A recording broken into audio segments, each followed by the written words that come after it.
بسم الله الرحمن الرحيم. السلام عليكم ورحمة الله وبركاته.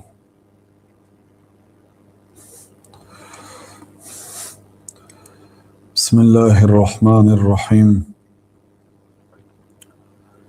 الحمد لله رب العالمين،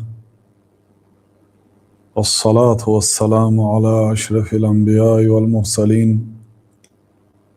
نبينا محمد وعلى آله وأصحابه وأتباعه أجمعين. أما بعد، امام بخاری رحمت الله علیه در صحیح خود در کتاب ایمان آن گفتند که باب، بعد از آن حدیثی 51 را زیر این بابی به عنوان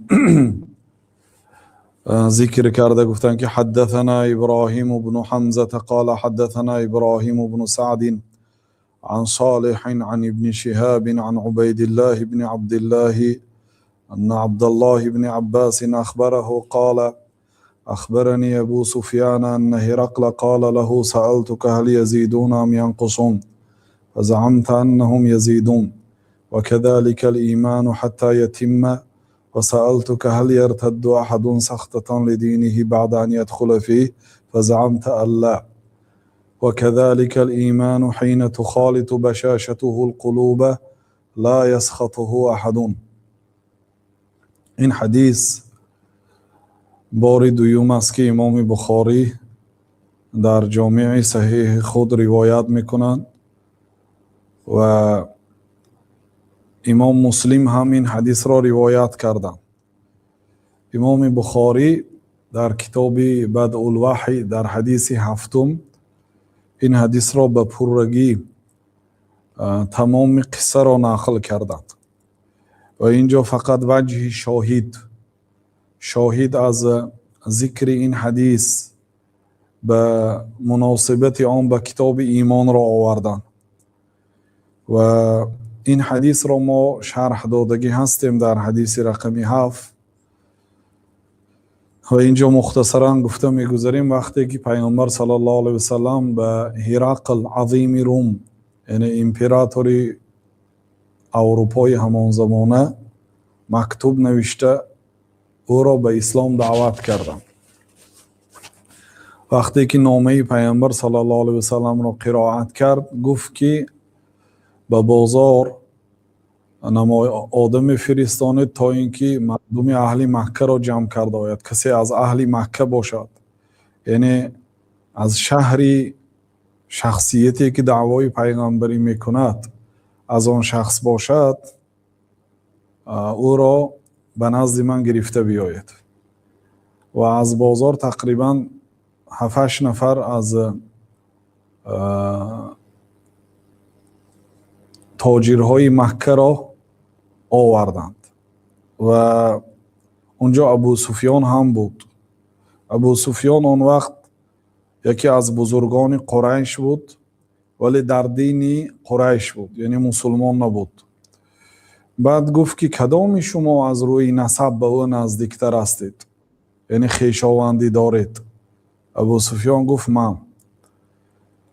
گفت که من تو را یک چند سوال میدهم، جواب درست ده، یعنی راست بگوی، دروغ نگو. و دیگرها را در پشت ابو سفیان ماند و گفت که اگر دروغ گفت مرا آگاه کنید دروغ گفته، اگر راست گفت صدقو، یعنی تصدیق کنید. بعد سوال های زیاد داد و ابو سفیان همیشه جوابی راست گفت. گفت که خواستم که یگان ذره دروغ گویم، تهمت کنم، ولی شرم داشتم که آینده همین نفرانی که همراهش است همه اینا مشرک بودن، یگان نفر اینا مسلمان نبودن. لیکن از آن ترسید که آینده اینها، من میترسم که از نام من نقل کنن که ابو سفیان دروغ گفت. یعنی اونا مشرک بودن، دروغ نمیگفتن و دروغگویی یک عار برای خود میدانستن. خلاصه عبدالله ابن عباس رضی الله عنهما در این حدیث میگویند که به من ابو سفیان خبر داد. ابو سفیان شخصی کلانسال است و عبدالله ابن عباس جوان خرد هستند. بنابراین از ابو سفیان روایت کردند. ابو سفیان سال 8 هجری ایمان آورد، یعنی پیش از وفات پیامبر صلی الله علیه و سلم 2 سال پیشتر ایمان آورد. ان هرقل قال له سألتك هل يزيدون ام ينقصون. هرقل فقط سوال میداد، ابو سفیان جواب میداد. در آخر بعد هرقل امپراتور اروپا خلاصه برداری کرد. همین سخنهایی که گفت دلالت به پیغمبر بودن همون آدم میکند. اگر گفت اگر من زنده باشم به چشم ما بینیم به نزدیکی همین موضع 2 قدمی مرا صاحب میشد گفت. تمامی ملک دنیا در دست همون آدم میشد گفت. واقعا راست گفت. بعد از جمله سوالهایی که هرقل به ابو سفیان داده بود، مسلمان ها روز از روز زیاد شده ایستاده اند یا کم شده ایستاده اند. گفت سوال داد.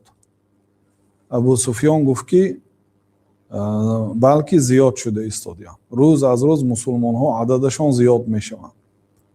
بعد گفت که من تو را پرسیدم که آنها زیاد می شوند یا کم می شوند. گفتی که آنها زیاد می شوند. ایمانم همین خیل گفت. ایمانم تا زمانی که پره می شد روز از روز زیاد شدن می گرد گفت. و سألتك هل يرتد احد سختتا لدینه. من تو را پرسیدم که یگان نفر از پیروان دین اسلام از همین دین ناراضی شده، به دین غضب کرده، از دین روی میگرداند، مرتد میشود، یعنی به قفا برمیگرد. اصلی کلمه یرتدو به قفا برگشتن، یعنی از این دین روی گردانیده به قفا برگشتنش. یگان نفر آیا این دین را بد دیده، از این دین غضبناک شده، به قفا بر میگردد؟ گفته سوال دادم. فزعمت الله، تو گفتی که نه هیچ کسی این خیل نمی کند. و کذالک الایمان، این گپی هرقل است. همین گونه ایمان است. وقتی که ایمان، خرسندی ایمان به قلب می درآید، هیچ کس از این دین غضب نمی کند. هیچ کس از این دین غضب نمی کند. بعد اینکه خرسندی ایمان به قلب در آمد، واقعا شخص مسلمان همیشه در قلبش فرح، خرسندی هست، خاصتا وقتی که از گناه، از معاصی دور باشد. خب برای چی امام بخاری رحمت الله علیه این حدیث رو در کتاب ایمان آورده؟ حافظ ابن رجب در کتاب فتح الباری گفتن که مقصود امام بخاری با آوردن این حدیث در کتاب ایمان این است که ان الایمان یزید حتی یتم، ایمان زیاد میشه تا اینکه پره شود. از این گپی هرقل دلالت میکند که اسلام و دین همش یک چیز است. برای آنکه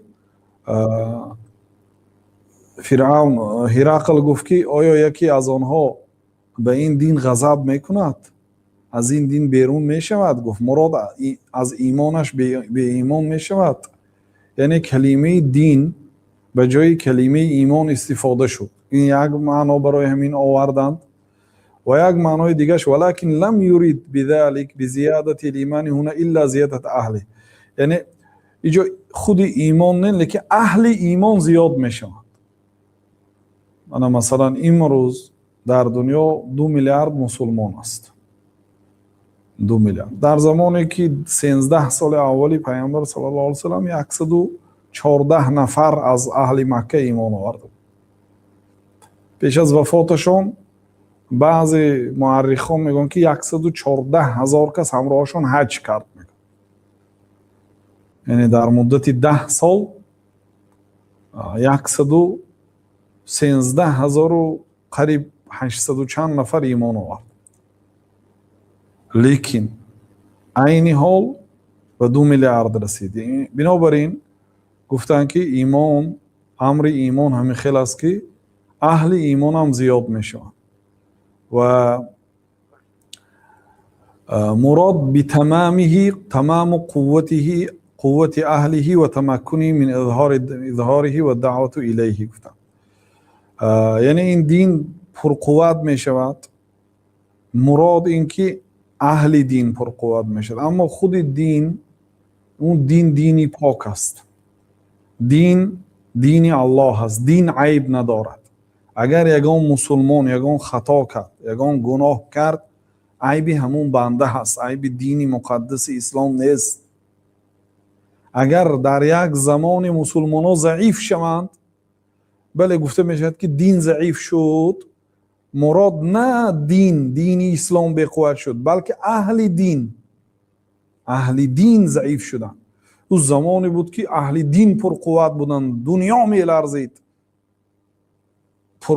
پرقوتی دین به معنای پرقوتی اهل دین. اما خود دین دینی پاک است. اما مسلمان، اگر ما دین را به مسلمان ها نسبت دهیم، زمانی می شود که یا در یک آدم دینداری او افلاس، دینداری یک آدم تازه، لیکن خود دین همیشه تازه هست، همیشه پاک است. در دین مقدس اسلام عیب نیست، لیکن در دینداری آدم ها فرقیت است. بنابراین امام بخاری در کتاب ایمان آوردن و با این گفتنی اند که ایمان زیاد می شود و کم می شود. مگر سخن هرقل دلیل می شود؟ اینجا گپی هرقل است. هرقل می گوید که ایمان زیاد می شود. نخواد در مسئله ایمان و عقیده ما از هرقل نقل کنیم. مگر سخن هرقلی که اسلام آورد یا نه آورد انیق نیست. ابن عباس رضی الله عنه ممکن فکان هذا آخر شأن هرقل. هیچ کسی نمیدونه هرقل از دنیا مسلمان وفات کرد یا غیر مسلمان، چون که میخواست اسلام قبول کنه، لیکن دید که قومش این را نمیخواهد، از نگاه سیاست اسلامش اظهار نکرد. لیکن آیا در تنهایی اسلام آورد یا نه آورد؟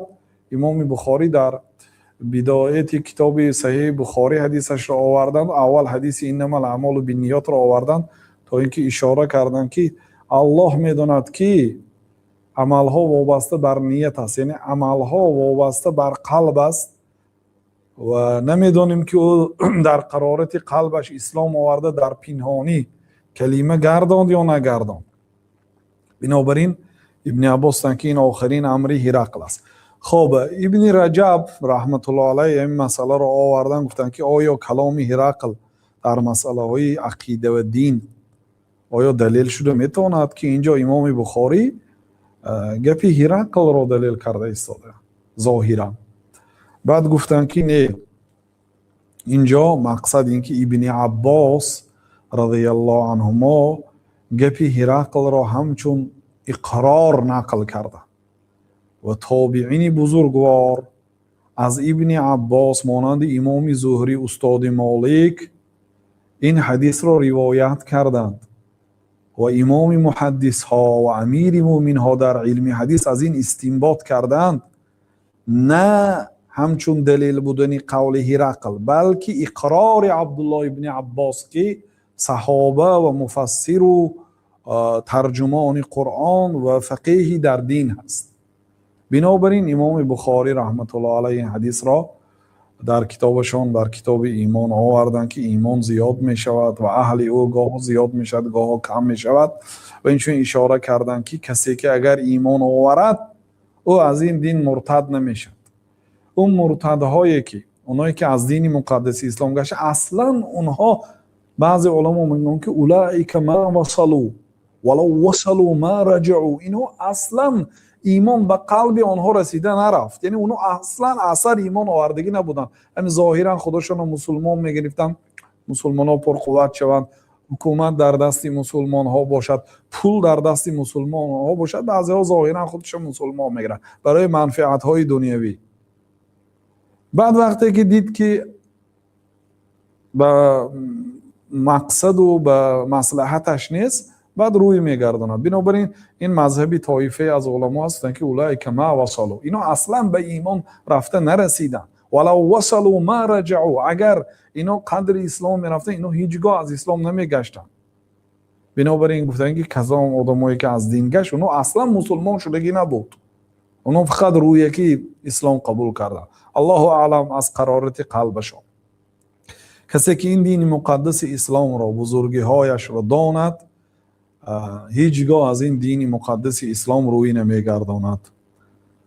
در همین قدر کفایتی میکنیم. میتوانید زن قبول کنید. بله علی و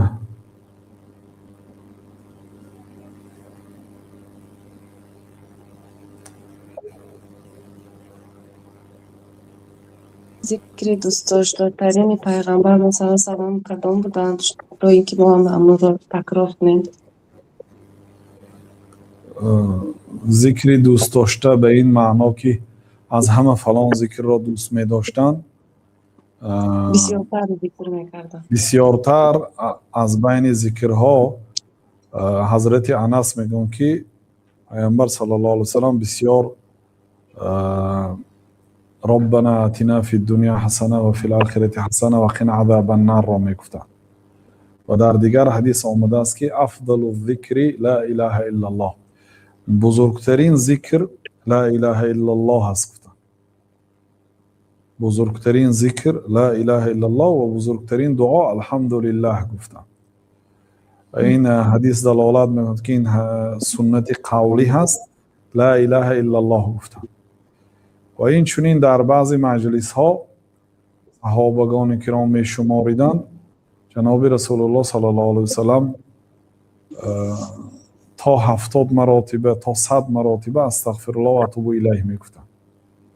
لیکن اگر علی الاطلاق گیریم بزرگترین ذکر این قرآن است، قرائت قرآن است. لیکن ذکرها در مورد خودش در همون وقتش همون ذکر بهتر است. مثلا بعد سلام دادن از نماز فرض استغفرالله استغفرالله استغفرالله اللهم انت السلام و منک السلام، بعد این سه بار سبحان الله الحمدلله الله اکبر، اینا در جای خودش بهتر است از قرائت قرآن هم. لیکن در وقت خالگی قرائت قرآن، مثلا روز جمعه صلوات گفتن بهتر است. بله الوارد خیر من غیر الوارد گفتگی قاعده است.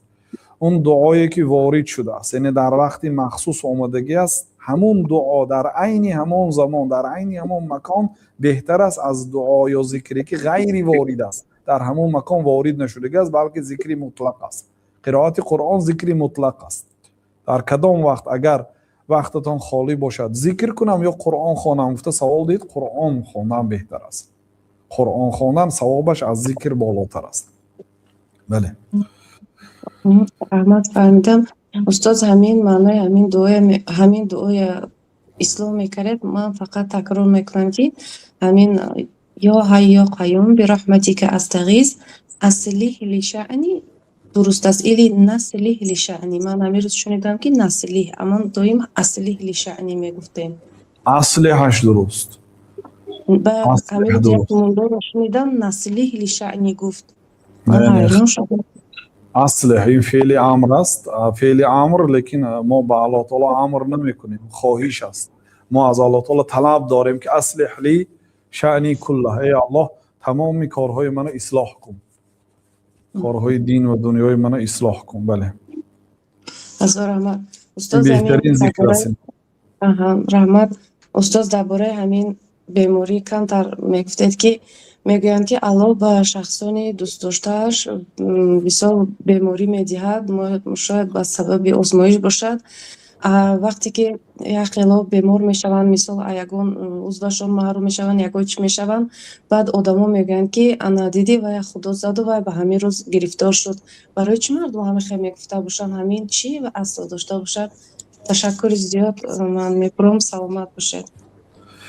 ما یلفظ من قول الا لدیه رقیب عتید.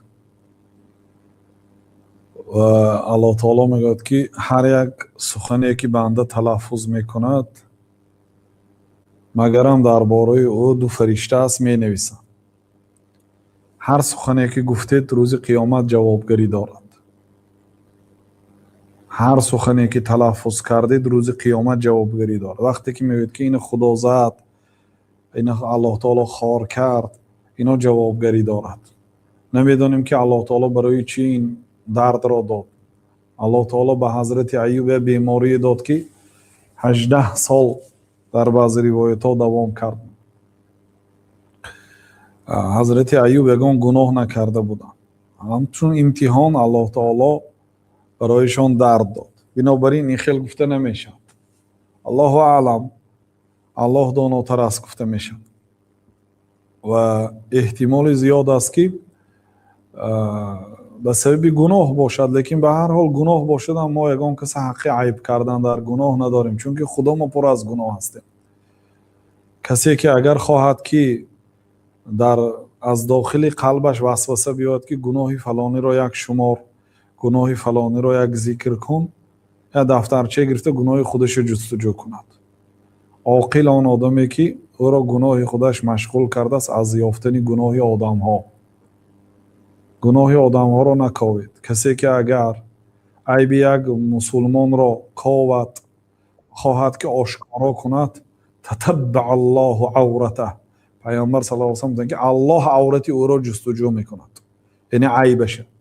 یک آدم همین عیب فلانی را چه خیلی اویم یک شرمندهش کنیم، همین خیلی بسیار هستن. عیب فلانی را اویم یک شرمنده کنیم، حرکت میکنن برای همین. کسی که عیب مسلمان را جستجو کند الله عیب او را جستجو میکند. تصور کنید که اگر الله عیبتون را جستجو کند، از الله این به لفظ جستجو آمد، تتبع الله عورته. الله تعالی مگر جستجو کرده میشیند؟ همش میداند الله او را شرمنده میکند اگرچه در میان خانهش باشد افتاد، یعنی جنایتش گناهش در قعر خانهش کندم الله تعالی به تمام عالمیان شرمنده میکند اگرچه هیچ کس بیخبر باشدم، چون که الله عیب او را جستجو کرد. بنابراین نکاوید عیب مردم. کی به کدام بلا گرفتار شد، کی به چی بیماری گرفتار شد، زبانتون نگاه دارید، خاصتا در حق مسلمان. و در حدیث بخاری هم آمده است که پیامبر صلی الله علیه و سلم میگه من یرید الله به خیرا یصب منه و یصب منه. دو قرائت است. کسی که الله تعالی برایش نیکی خواهد او را به مصیبت گرفتار میکند و هر یک درد، هر یک غم، هر یک غصه، هر یک غمگینی، حتی خاری که به پای مسلمان میدراید سبب کفاره گناه هم میشد. این مصیبت ها بی حکمت نیست، همش با خواست الله تعالی میشد. بنابراین وقتی که به سر مسلمان مصیبت میبیاید باید راضی شود، گوید که این الله تعالی خواست، در این خیر است. الخیر كله فی یدیک و الشر لیس الیک. نیکی همش در دست تو هست و بدی هیچگاه به تو نسبت داده نمی شود. جل جلاله و تقدست اسماء. بله.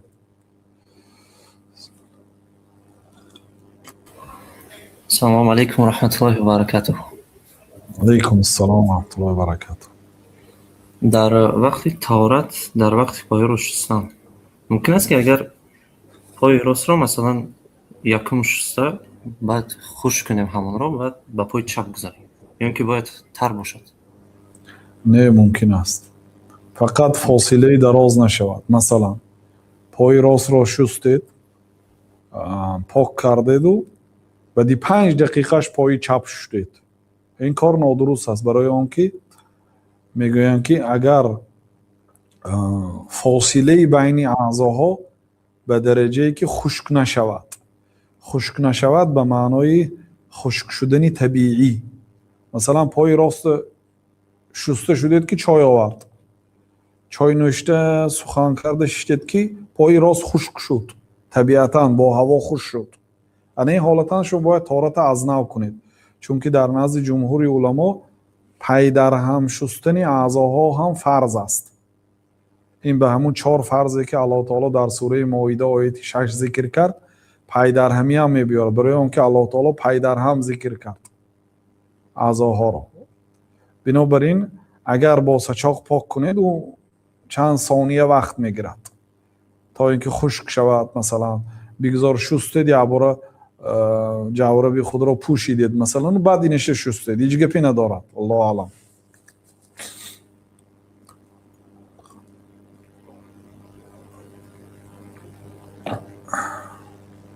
Assalomu alaykum ustoz aziz. علیکم السلام و رحمت الله و برکاته. Ustoz aziz, ما از شما یک خواهش داریم و بعد در آخر یک سوال.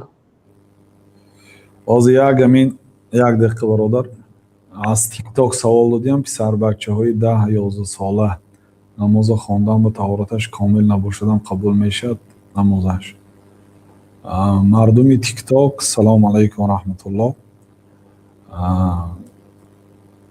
این دیده میشد شریعت برای بلاغت رسیدن قول صحیح سن و سال نمانده است. قول صحیح این است که اگر موی زیر بغلش یا موی زیر نافش اگر سبزیده باشد، این یکی از علامت های بلوغ است، بلاغت رسیدن. و این چنین اگر احتلام شده باشد، این علامت بلوغ است و آوازش تغییر می‌یابد، آوازش از آواز باریک به آواز غفص تبدیل می‌یابد، این هم یکی از علامت ها هست. بنابراین این دیده میشد بعضی کودک ها در سن 10 سالگی به بلاغت میرسند در زمان ما و بعضی هاشون در سن 14-15 سالگی به بلاغت میرسند. این از این آدم به این آدم فرق میکند.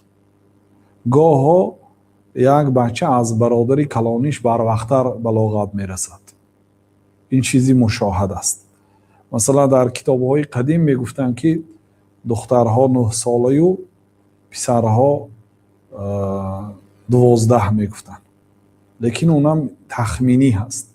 شاید آدمی که گفته است همون زمان خودش گفتگی است. او زمانی پیامبر صلی الله علیه و سلم مثلا عمرو ابن العاص در سن 10 سالگیش زن گرفته بود. وقتی سن 10 ساله شد پسردار شد، عبدالله ابن عمرو به دنیا آمد. وقتی سن 11 ساله بود، الکی 12 ساله بود، همراهی پسرچش در کوچه ها میگشت. خودش 12 ساله، بچهش 1 ساله، 11 سال از خودش خورد بود پسرش. یعنی در سن 10 سالگی زن گرفته بود. بلاغت رسیده است که زن گرفته است. او زمانه ها مردم بر وقت به بلاغت می رسیدن. بنابراین دخترها را هم در سن 8 سالگی 9 سالگی شوهر می دادن. حاضر مثلا در جای ما در سن 18 سالگی شوهر میتیان، در اون زمانه ها در سن 9 سالگی الکی دیر میشد، شوهر داده میشده. بنابراین امام شافعی گفتن که من از همه پیرزنی جوانی که الکی نبیره داشت، جوانترین پیرزن، یعنی که آچه، ما آچه میگوییم، بعضی ها بیبی میگوید، بعضی ها ماما میگوید، یعنی مادر کلانی جوانترین مادر کلانی که من دیدم 19 ساله بود میگم. یعنی 19 ساله زن نبیره داشته است. امام شافعی دیدیم 19 ساله زن نبیره دارد. در 9 سالگیش شوهر کردگی، وقتی که به 10 ساله میشد یا 9 ساله 9 ماه هم میشد، الکی دختر تولد میکند. دخترش هم وقتی که 9 ساله میشه خانه‌دار میکند. سن 19 به در آمده است، الکی نبیره دار شده است. خب بنابراین این از این آدم فرق میکنه. نگاه کنید، اگر به بلاغت رسیده باشد فرض است باید طهارت کند. اما اگر به بلاغت نرسیده باشد، یعنی گاه ها بی طهارت هم اگر نماز خواند باکی ندارد، چون که برای او فرض نیست، لیکن این عادت نکند. و پیامبر صلی الله علیه و سلم دستوری که دادن از سن 7 سالگی هم برای دخترها هم برای پسرها از سن 7 سالگی باید ما نماز امر کنیم.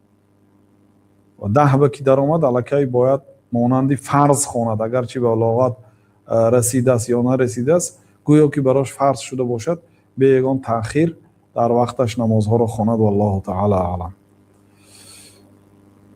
بله برادر.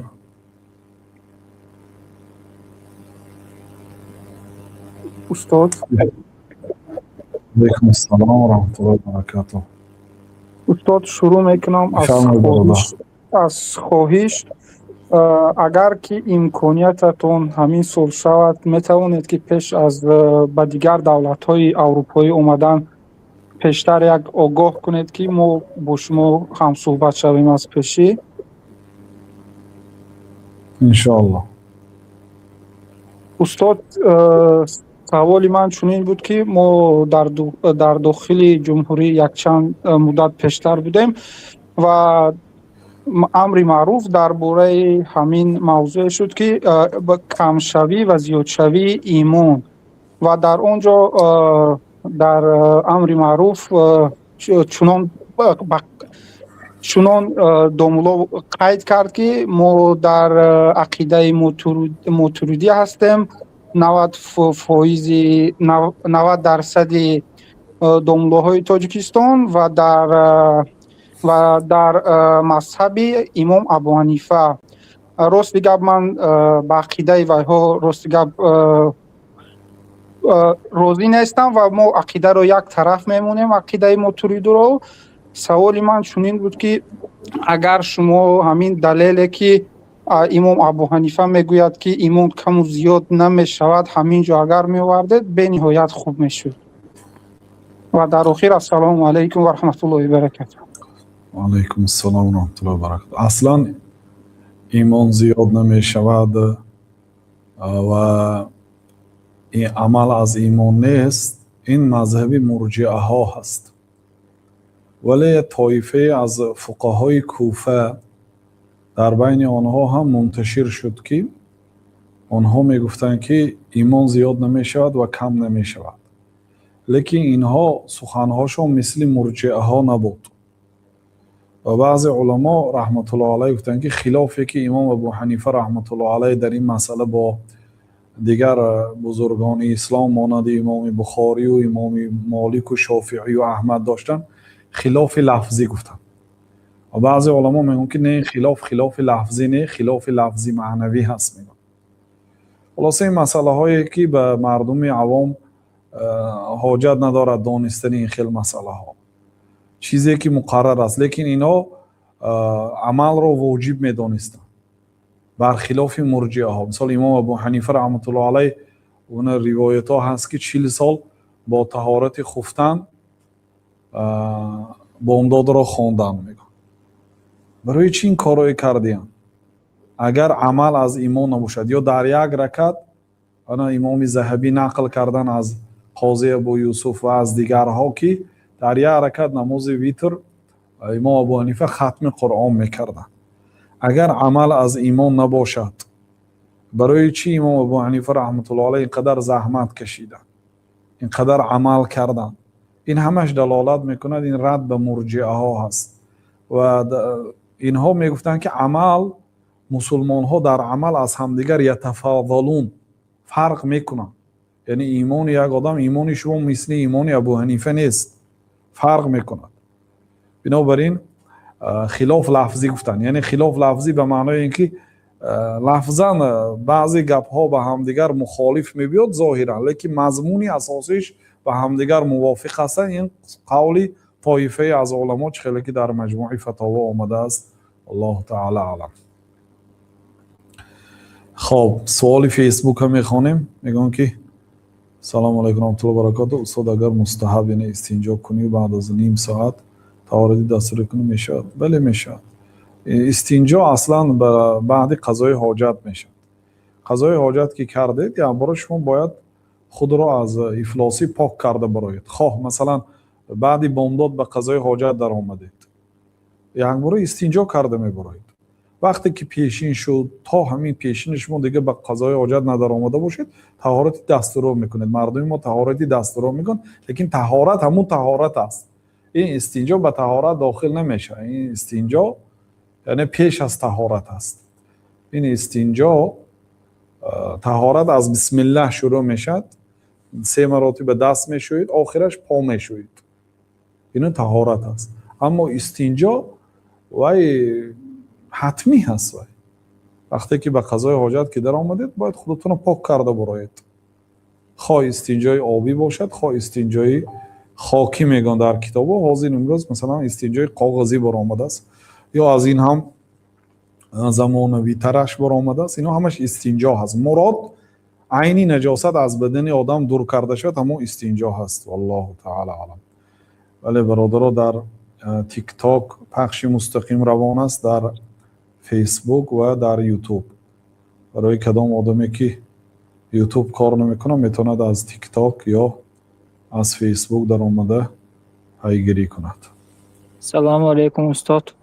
علیکم السلام و رحمت الله و برکاته. شما یک چند سوال داشتیم و اول خواهش ما این بود که تا با این سوال ما تمام شده نشه اینه که مدیریتور شما ما را از سایت بیرون نکنند، برای اینکه سوال ما خیلی مهم است. به فکرم اکن اقلا دو تا تید معلش، لیکن دیگر مردم هم سوال دادنی است. به هر حال فرمایید. سوال همین گونه است که مثال در مغازه هایی که چیزهای حرام در آنجا هست، مثال اگر بیاره من در روسیه ست مگزینی مگنیت هست که در آنجا اینه که هم چیزی حلال است هم چیزی حرام است، مثال گوشت خوک است، یعنی که شراب است، یا اینکه همین و ها چی میگوید پای افزال ها لباس هایی که اینه که فیرما های حرام استحصال میکند همان را، مثلا لوی ویتون، ادیداس که مثلا این با حرام بودنی آنها یعنی که گمانی نیست، یعنی که درآمد آنها حرام است. برای چی ادیداس حرام است؟ مثال برای آن که یعنی که ممکن است که در آنجا آنها یعنی که متریالی شالک را استفاده برده اند، یعنی که ممکن است، یا اینکه در رکلام های چیزی حرام گفته نمیشد برادر، ممکن است که نه یا ممکن است. بنابراین ادیداس انیق حرام است قصدید خیلی گفته نمیشد، برای یک چیز حرام گفتن دلیل لازم است. نه یا اینکه آنها در رکلام خود مقصد یک با رکلام خود موزیک را که نیست آنها پخش میکنند، یا اینکه رکلام را با یک پیشنهادی حرام یعنی که پیشنهاد میکنند با مدل هایشان که مثال در آنجا یعنی که این ادیداس مثال جنسکایش هم هایکو یعنی که جنسکای سپارتیونی چیز پوشد و خودش را نمایان کند، آیا این حرام نیست؟ برادر مطلق مثلا یک آدم پخته میفروشد متا از پخته، لیکن رکلامش زنهای اوریان که رکلام میکنند، بعد ما میگوییم که فیرمی فلانی حرام است، میگوییم این خیلی جواب داده نمیشه برادر. همون رکلام اسلوب رکلام حرام است میگوید. اون متریال اگر مثلا متریالی پاک باشد، مثلا از پخته باشد یا از چرم باشد، خودی عیبی اون فیرمه نیست، یعنی که همون مطلق همون فیرمه بارش حرام گفته نمیشه. این خیلی که گپ زدن یاد نگیرید برادر. این حلال و حرام مثلا بعضی هم میگوید که ملاها چیه حق دارد اینش یک کس دوزخ میدارد و یک شا دوزخ میبرد. گفته که بعضی ها می نویسد ملاها یگان کس حق ندارد از پیش خودش یک چیزی که الله تعالی حلال کرده است حرام گوید و حرام کرده الله حلال گوید. این همش جوابگویی دارد. و ان تقولوا علی الله ما لا تعلمون، اینکه از نام الله تعالی گپ زنید بدون علم. مطلقا یک فیرمه اصلا نام فیرمه های در وقت سوال دادن نگیرید، فقط میگویید که خرید و فروش کردن از فلان از مغازه‌ای که آمیخته میفروشد اجازت است یا نه، میگویید نامش نمیگیرید، نامی فیرمه ها رو نمیگیرید. این منهج بعضی از علما هست که برای آنکه مسئولیت دارد و برای یک فیرمه رو پر حرام گفتن ممکن 10 سال می آموزید و فیرمه در داخل فیرمه باید روید، زوادش روید، با رئیساش صحبت کنید، با شاهدا، با مشکل است. یعنی فتوا دادن در این مسئله های نازک چیزی که عنیق حرام است الله تعالی با نص قرآن حرام کرده است مانند عرق و دیگر گپ است. اما این خیلی فیرمی یک آدم برند یک آدم و برای حرام گفتن به مهنت کردن در کار و جوابگری دارد. او رکلام اگر من تاقیچه فروشد یک آدم تاقی تازه یا سلی این مسلمان های فروشد، لیکن رکلامش به زنکای کار بس کند. ما نمیگوییم که او سلی فروختنش حرام، ما میگوییم که همین نوعی رکلام کردن نادرست میگوییم برادر، فهمیدید؟ یا در وقتی فروشش موسیقی ماند گذارید. سله برای چی حرام؟ سله حرام نیست، موسیقی ماندن یعنی این دیگر مسئله هست. بنابراین شما آمیخته نکنید. بله سوالتون تید برادر. حاضر استاد من کمتر مقصد یا سوالم دیگرگون شد. حاضر من مثال فرض کردیم یک شخصیت من با مغازه مگنیت رفت و خودش نوک خرید. فرض کردیم از وی اینه که مثال در آنجا شرابم هست اما اینه که وی چیزی فقط حلال میخرد برای خوردن خودش. یعنی که چازی مثال من نوک خریدم 700 روبل به مثال فرض کردیم. مثال من اکایتم پرسنتی وی با جایبی همون وی میرود به همون شخصی که مغازه را کشاده است. یعنی که من نیز با پاییزی که پاییده همون مگنیت میبینه که من خوش هستم. مثال اگر من از همون جا نوک نمی خریدم، مثال که اگر ما گوییم که یک ماهینه سودای همون ست مغازه مثال یک 10 میلیون روبل است، مثال که کایتم فایزش مثال 0.1 یک فایزش اینی من مثال تیپ خریدی من است. مثال اگر همه من با این اگر همین خیال وای کند اگر کتی یعنی که به مثال دین اگر عمل کند وای ممکن به فایده اسلام شده مثال شرابش را از مغازش بیرون کند یا اینکه باعثی شراب خریدن یک کس نگردد. این سوالی من همین بود که آیا ما میتوانیم از همین خیال مغازه که در آنجا هم چیزی حلال است هم چیزی حرام است ما خریداری کنیم؟ خریداری از فروختن فرق میکند حکمش. من از مثال در اروپا مغازه لیدل هست، میدارید عرق هم موندگی هست، سیگار هم هست، چیزای حلال هم پر است. لیکن شما یک مغازه نمیابید که مغازه حلال باشد و همه چیز در بر گرفته باشد. شما به این مغازه حاجت دارید، چیزایی که به شما در این مغازه هست در مغازه حلال نیست. در مغازه حلال فقط اساسا گوشت حلال است، اساسا هست بعضی چیزای دیگر هم موندگی هستن لیکن کم است. از اونجا شما چیزی در کاریتون یافته نمیتونید. اصلا خریدن میوه درست است. فرض کردیم که همین فروشنده یهودی هست، حاضر عینی مثلا جنگی که مسلمان ها و با یهود دارند، بله این وقتی اگر همین مبلغ به همونجا میرفته باشد این دیگر مسئله، این مسئله مقاطعه مالی تحریم میگوید، بایکات به زبانی انگلیسی، تحریم به زبانی عربی و تاجیکی، این همین عینی وقت مشروع میشه. لیکن اصلا با یهود از همه دشمنی بزرگترین مسلمان ها هست. الله تعالی در قرآن که اليهود والذین اشركوا ولا تجدن اقربهم موده للذین آمنوا الذین قالوا ان النصارى، از همه دشمنی نزدیکترین مسلمان ها اونایی که ما نصرانی گفتن. ولتجدن اشد الناس عداوه للذین آمنوا اليهود والذین اشركوا، از همه دشمنی اشدی ترین مسلمان ها یهود و اونهایی که شریک آوردن به الله تعالی گفت در سوره مائده. با وجودی اونکه دشمنی سرسخت‌ترین مسلمان ها یهود هست، از تمام کید و نیرنگ و فریب استفاده برده همیشه به اقتصاد مسلمان ها به دین مسلمان ها میخواهد ضربه زند. با وجودی همین الله تعالی خرید و فروش رو با آنها حلال گردانید. این اصل است. این مسئله تحریم علاهیده مسئله است. این در یک وقت و زمانی معین این علما حکم میبرند که عینی حال با فلانی خرید و فروش نکنید میگن. لیکن اصل در زمان آرامی و تینجی خرید و فروش کردن با یهود اجازت است. الله تعالی در قرآن کریم یهودی ها را وصف کرد که و بی اخذهم الربا، اونو رباخور هستند. یعنی یکی از سببایی که اونو لعنت کرده شدن، از رحمت الله تعالی دور کرده شدن یهودها، سببش رباخوریشون و اخذهم الربا و بی اخذهم الربا، اونو ربا میگرفتن به سبب همین لعنت شدن. با وجودی اونکه اونو رباخوریشون در قرآن ذکر شد و این رباخوری کسب معمولی آنها بود، پیغمبر صلی الله علیه وسلم با یهودا خرید و فروش کردن. مات النبی صلی الله علیه وسلم و درعه مرهونة عند یهودی، جناب رسول الله صلی الله علیه و سلم وفات کردند و حال که درعشان یعنی جوشن جنگیشان در نزد یهودی در گروگان بود. پیامبر صلی الله علیه و سلم پولی نقد نداشتند،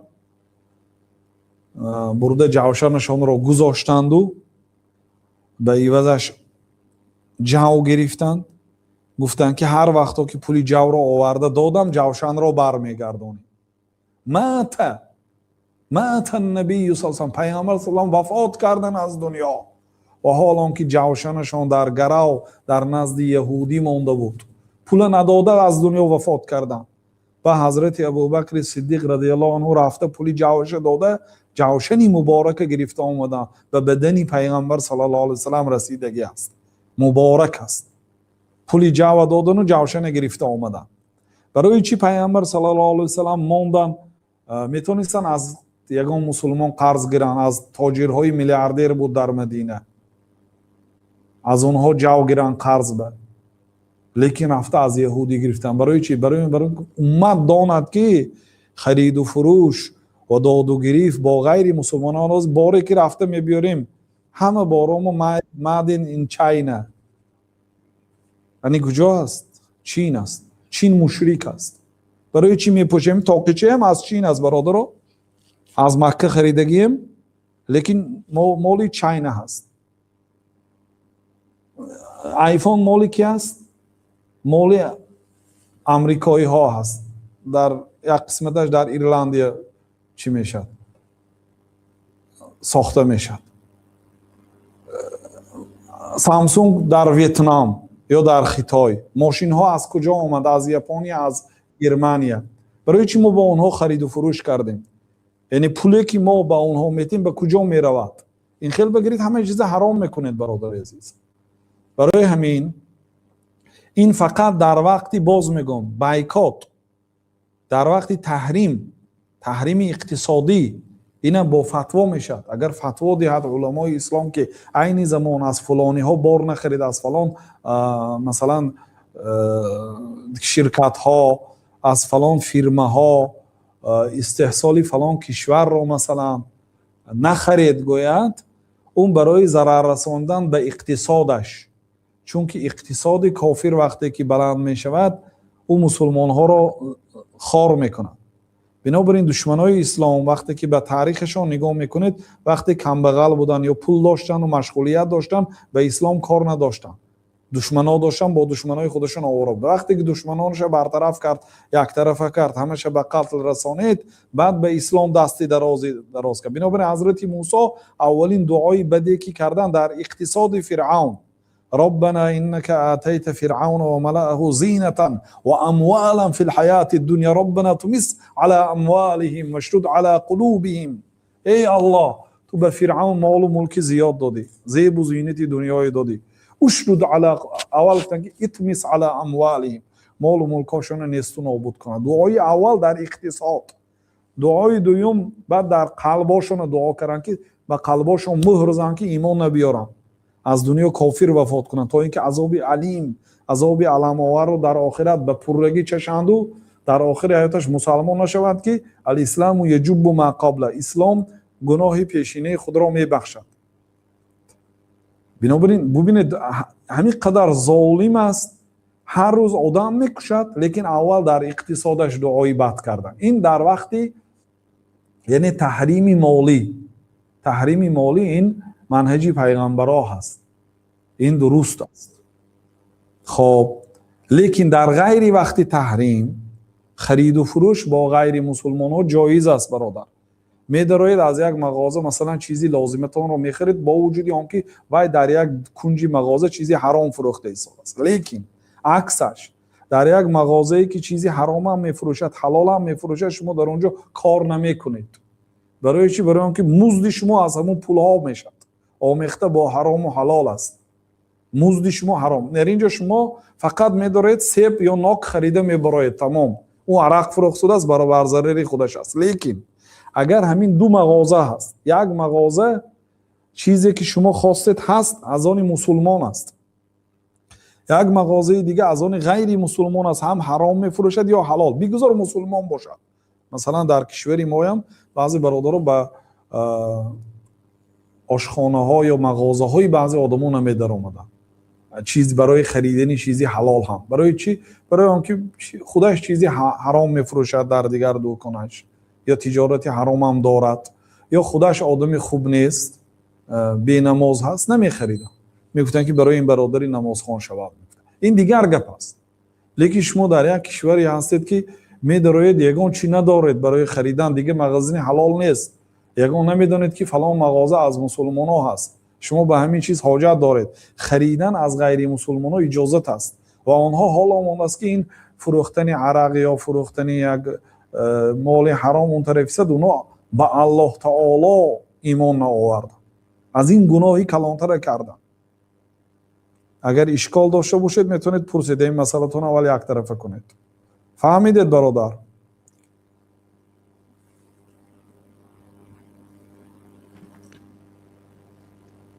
السلام علیکم و رحمت الله و برکاته. علیکم السلام و رحمت الله و برکاته. میخواستم یک سوال بچیم. زنککی که مسلمان شد از دنیا گذشت، زنک روس بود و مسلمان شد و امر الله ای دنیا گذشت. برای همین زنک من باید وایم که نان کنم انا یا چوروا بکشم، چیکار کردنم در کارای 7 و 40 هیچی نکنم، این چیزا از شریعت نیست. مسلمان های دعا میکنیم ربنا اغفر لنا ولاخواننا الذين سبقونا بالایمان ولا تجعل في قلوبنا غلا للذين آمنوا ربنا انك رؤوف رحیم. الله تعالی تعریف کرده اونایی که در حق برادران گذشتگی هاشون میگن که ربنا اغفر لنا، ای الله گناه ما رو بخش، ربنا اغفر لنا ولاخواننا الذين سبقونا بالایمان، و گناه اون برادرای ما رو بخش که از ما پیشتر با ایمان از دنیا رفتن. هر کسی که از دنیا با ایمان رفته است ما در حقشان دعا میکنیم. امام طحاوی عقیده امام ابو حنیفه رو نقل کرده، میگن که و فی دعاء الاحیاء منفعت للاموات، و در دعای زنده ها و مرده ها فایده هست. دعا میکنه تمام. بله. السلام علیکم استاد عزیز. علیکم السلام و رحمت الله و برکاته.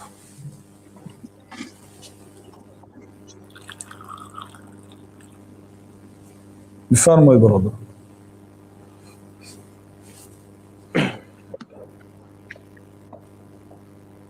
سوالی من همین بود که از یک اهل علم فهمیده بودم که گفتن کدام تویی که در وای عرق گذاشته میشد، موسیقی مانده میشد، همون یگان آدمی که میرد میگه که تو مبارک شود، همون از دین خارج میشد، برای آنکه گناه کتی مبارک باد کردن این کفر است. گفتن همین چه است؟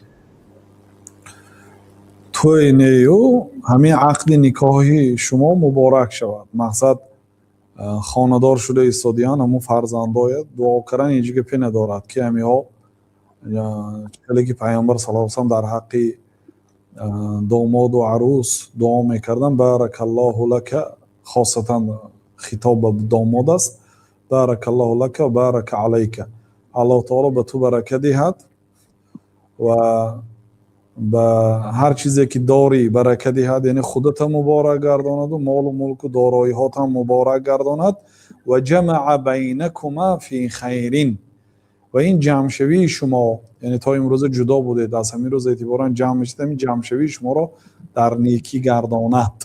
این دعای سنت است. حتی در بعضی لفظها پیامبر صلی الله علیه و آله به لفظ قولو گفتن، گویتون، یعنی این دعا رو باید همه گوید در حق عروس و عروس شوندش، عریس، داماد و کلیند، این دعا رو گفته شود. اما اون گناهی که در توی میکنن اون گناه بهش خوش نمیشید، گناه که سر شد برمیگردید، لیکن این که دی کافر نمیشه. خیلی نه، کافر شدن خیلی یک کسی حکمی به کفر کردن سبوکی نکنه در این مسئله ها. سوالی فیسبوک خوانید. سلام علیکم و رحمت الله. یک سوال خیلی مهم. من یک دختر رو دوست می‌دارم و همه را، لیکن پدر و مادرم راضی نیستن که من قطعی همون خانه‌دار شم، لیکن من آینده را با همون میخوام، لیکن پدر و مادرم نمیخوام. چی کار کنم؟ صبر کنید، مقصد پدر و مادر را دعا کنید. بدون رازگیش خاندار کرده نمیشه فرزند. ولی دیروز یک بچه نوشته است در همین زیر شهرها، میگد خلاصه پدر و مادر من اون دختر گرفتن، خواستگاری نرفتن یا که ندادن، دختر به دیگر کس مجبوری شوهر دادن. من زن گرفتم، میگد هر دوش ولی در علاقه بودین. وای زن از شوهرش پنهانی این به می نویسد، این از زنش او به میگد که من این زن که زندگی کردن نمیخواهم، اگر چی وای شوهر کرد و من زن گرفتم حیاتمو برای ما دوزخ است. میگه برای همین خیل نشدن برادرها و خواهران عزیز نکنید، مجبوران شوهر نتید دختره، برای پسرها مجبوران گران نتید. بعضی پدرها و مادرها فقط فکری خودشون میکنن، میخواهم با فلانی خدا شوم، خداشون آدمی با آبرو باشد، فکری خودشون میکنن، برای فایده خود کار میکنن. خب مادامی که پدر و مادر راضی نباشند، راضی کنید، صبر کنید کمتر، انشالله خوب میشد. اصلا پیامبر صلی الله علیه وسلم کسی اگر عاشق باشد طرفگیری کردن، رفته شفاعت کردن، حضرت ابوبکر این کار کردن، حضرت عثمان کردن، حضرت علی کردن، عاشقا رو شفاعت کردن. مثلا پدرش نمیداد، رفتن مابین در آمدن، گفتن دخترت به این ته. در کتاب درد و دوا علامه ابن القیم آوردن قصه عاشقا را از گذشتگان ما، از پیامبر صلی الله علیه و شروع و خلفای راشدین و صحابه ها و تابعین خیلی نقل کردن که چگونه به عاشقا به قدر امکان کمک کردن مسلمان ها و این یک کاری ثواب میدانستند. بنابراین مادامی که گناه نباشد دستگیری کردن در کار. بله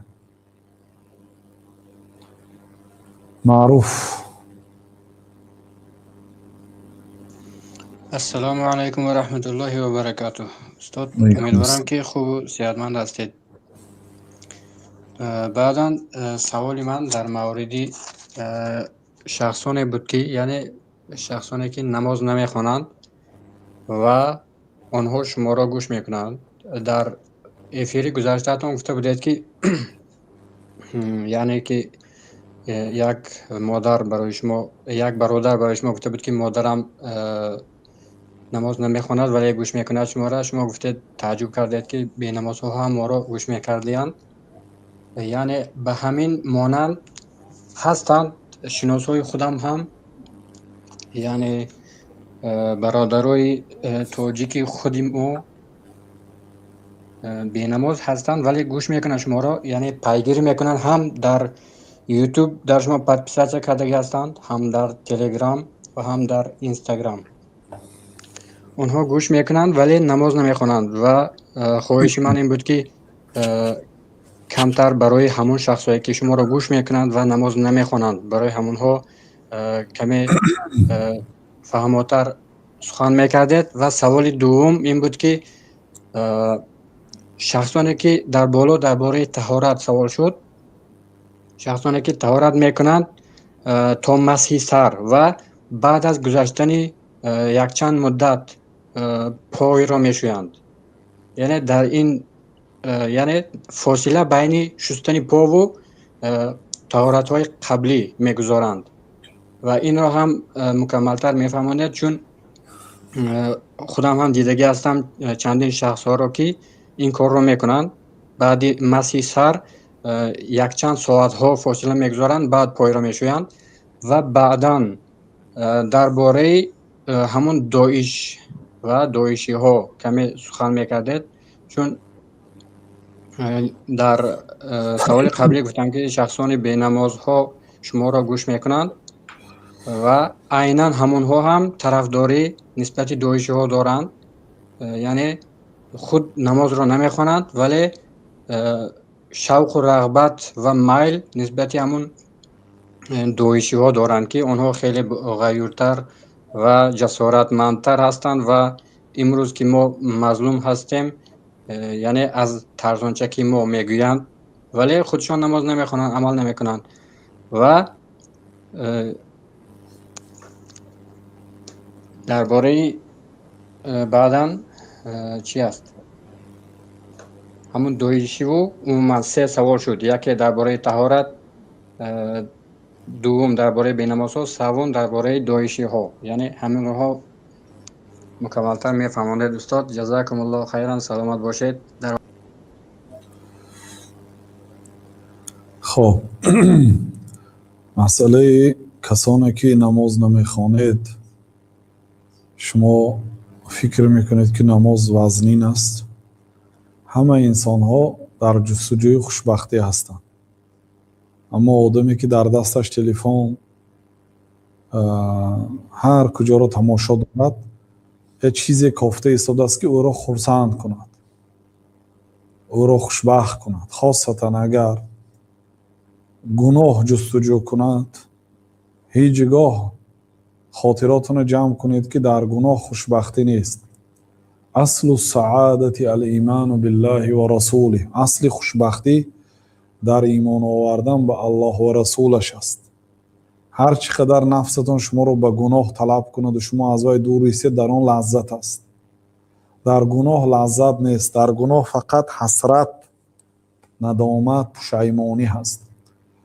گناه اگرچه توبه هم کنید، در حسرت و پشیمانیش در قلبتان میماند. طاعت، خرسندیش در فکرتان میماند. بنابراین نماز خوشبختی هست و لذت است و راحت است.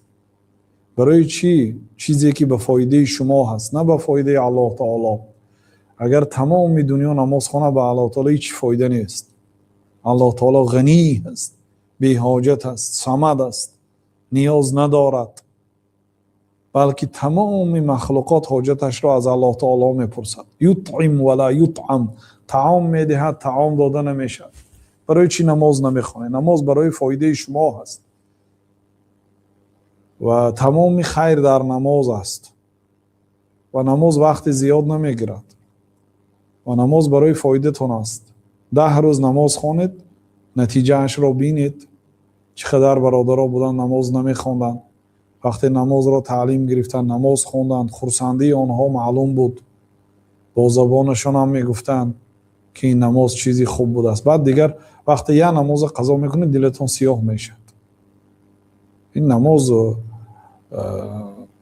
علاقه بین بنده و بین الله تعالی هست.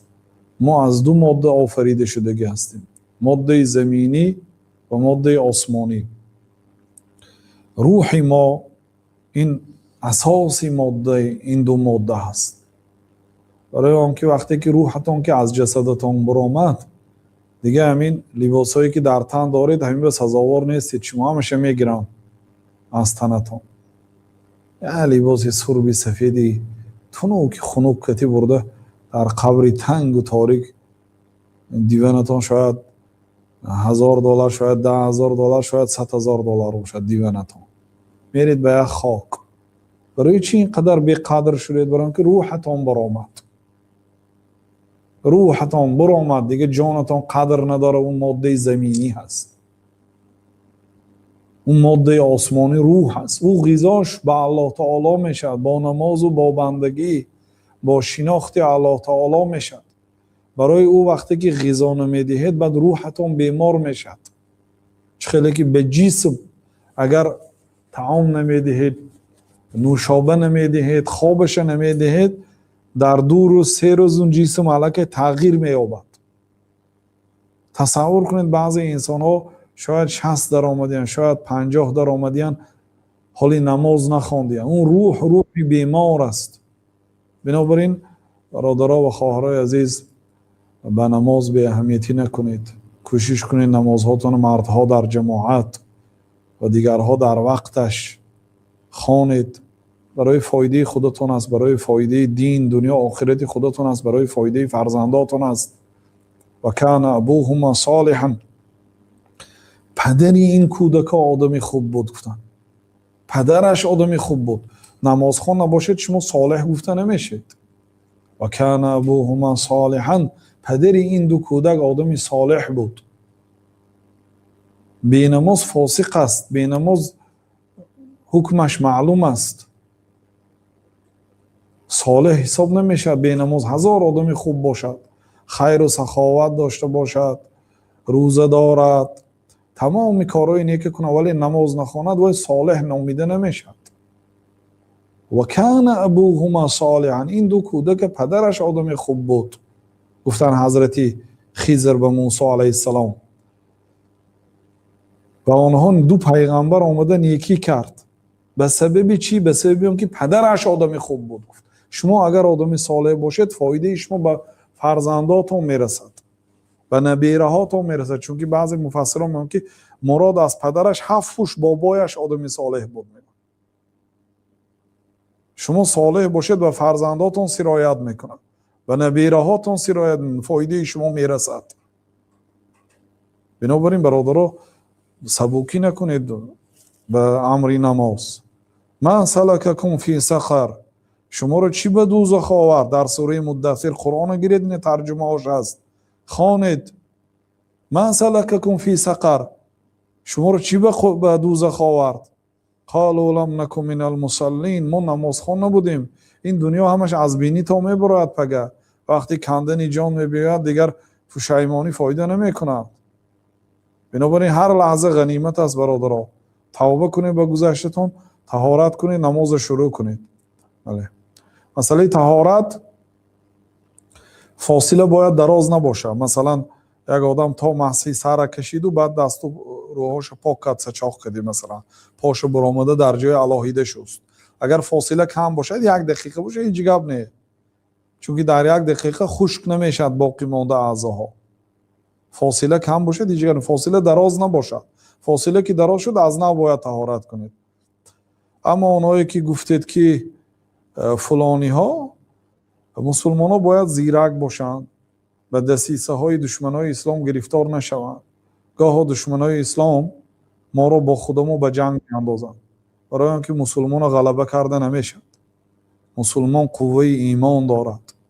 مسلمان ها 1 نفر بودند، پیامبر صلی الله علیه و سلم 2 نفر شدن، حضرت خدیجه همسرشان 3 نفر شدن، حضرت ابوبکر 4 نفر شدن، حضرت علی 5 نفر شدن، حضرت زید ابن حارثه پسر خواندی پیامبر صلی الله علیه و سلم در زمان جاهلیت بود.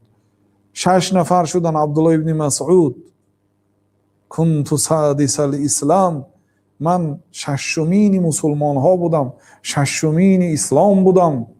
دین اسلام عبارت از 6 نفر بود، من یکی از آنها بودم. میگم شروع کردن دشمنای اسلام، 6 نفر نیست و نابود کردنی شدن، 7 نفر شدن، 8 نفر شدن، 9 نفر شدن، 114 نفر شدن. با تمام هر روز مجلس میکردن چیکار کنیم که این از بین بریم. نشد. پیامبر صلی الله علیه و سلم از سبب اذیت زیاد به مدینه هجرت کردن. یک قسمتی مسلمان ها به افریقا هجرت کردن، باقی مانده ها به مدینه هجرت کردن.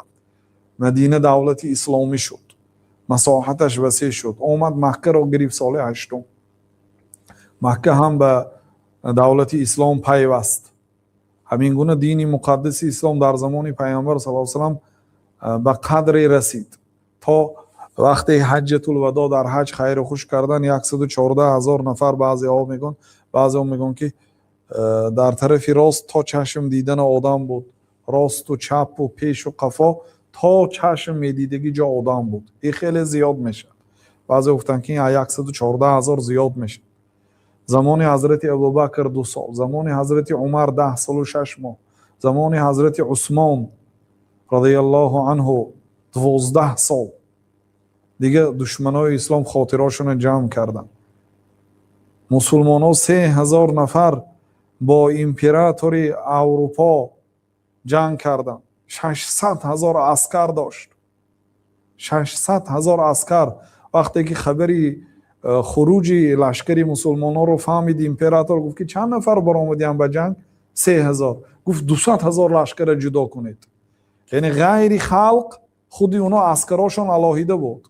اما پیامبر صلی الله علیه و سلم موی سفیدها جوانهای حتی 14 ساله و 13 ساله التماس میکردن که به ما هم اجازت دید و ما هم رویم اشتراک کنیم. گفتن یعنی لشکری پیامبر صلی الله علیه و آله عبارت از مسلمانان خاص مخصوص عسکر نبود، خلق عادی میخواستن میرفتن. وقتی شنید که 3000 کس به راه برآمده است به سوی تبوک، 200,000 عسکر جدا کرد. گفت 200,000 3000 غلبه میکنند. بس اصلا میکرد مغلوب شدن قسم به نام الله. بنابراین دشمنای اسلام خاطراشون جمع کردن که این مسلمانای مغلوب کرده نمیشد. بعد چی کار کردن؟ گفتن که بیایید اینو یک دیگه‌اش که جنگ میاندازیم. اینش کافر میگود، اینش اهل بدعت میگود. همین عیب کاوی هم دیگر کتی آواره واعتصموا بحبل الله جمیعا یک طرف گذاشتن، به آیت عمل نکردن، به قرآن عمل نکردن. دشمنای اسلام آمدن یک گروه ظاهرا اسلام گویا خودشون دعوای اسلام کردن، ما مسلمان گفته، ولی مسلمان ها را میکشتن. الله اکبر گویا گفته سری مسلمان ها را میگرفتن. اینا بسیارش کافر بود همین آدم ها. و بعضی مسلمان هایی که در داخل آنها بودند فهمیدن که اینا مسلمان نیستند یا فهمیدن که اینها نادرست هستند، چون که خلاف قرآن و خلاف سنت کار کردن. وقتی که آگاه کردن که کار شما خلاف قرآن و سنت است، کشتن آنها را. روز قیامت شهادت میدین اونا. بنابراین مسلمان ها باید زیرک شوند. وقتی که دو مسلمان جنگ کرد، وقتی که مسلمان دیگرها را مانده فقط به مسلمان ها چسبید، دانید که این دستی دشمنای اسلام است. میخواهد شما را با برادرتان به جنگ اندازد و شما هم دستگیری کند، اونها هم دستگیری کند، شاید که همدیگر را زده از بین روید. لیکن هزار کار کند این دین مقدس اسلام دین الله است. با عز عزیز و با ذل ذلیل بینیش به خاک مالد دشمنای اسلام که الله تعالی این اسلام قوت میدهد. مسلمان ها به این دین عمل نکنند، مسلمان ها به دینشان دستگیری نکنند، نصرت ندهند، الله تعالی این دین نصرت میدهد. الله تعالی دینش پره میکند، دینش عالی میکند. ولو کره المشرکون، اگرچه کافرها و مشرکا این کارا بد بینند، این دین الله است. بنابراین خاطراشون جمع کنه. کسایی که مسلمان ها اینا بله مسلمان های بیفهم از سیاست بیخبر، زیرک نیستن، ساده هستن، اینها رو به همدیگر جنگ میاندازن. بنابراین باید مسلمان ها زیرک باشن، از همه علم ها با خبر باشن، ساده نباشن، دانن که این جنگ به فایده کی هست، کی را استفاده برده ایستاده است. این چیزها رو خوب دانن. الله تعالی همه ما را برای راست هدایت کند. الله تعالی ایمانی کامل، علم نافع و عمل صالح برای ما نصیب روزی گردانه. یه حدیث میخوانیم چون باید کتاب ایمان را درسی آینده انشاءالله به آخر رسانیم. کتاب ایمانی صحیح بخاری عبارت از 51 حدیث است تا حدیثی 58 کتاب ایمان تمام میشد. باید کتاب ایمان همین هفته تمام کنیم.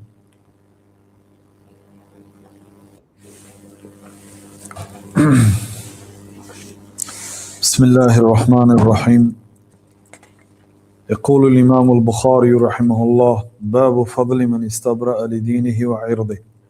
امام بخاری رحمت الله علیه میگویند که باب درباره آن شخصی که استبرأ لدینه و عرضه، استبرأ لدینه طلبی پاکی کرده است برای دینش، کوشش کرده است دینش را پاک از آلایش نگاه دارد.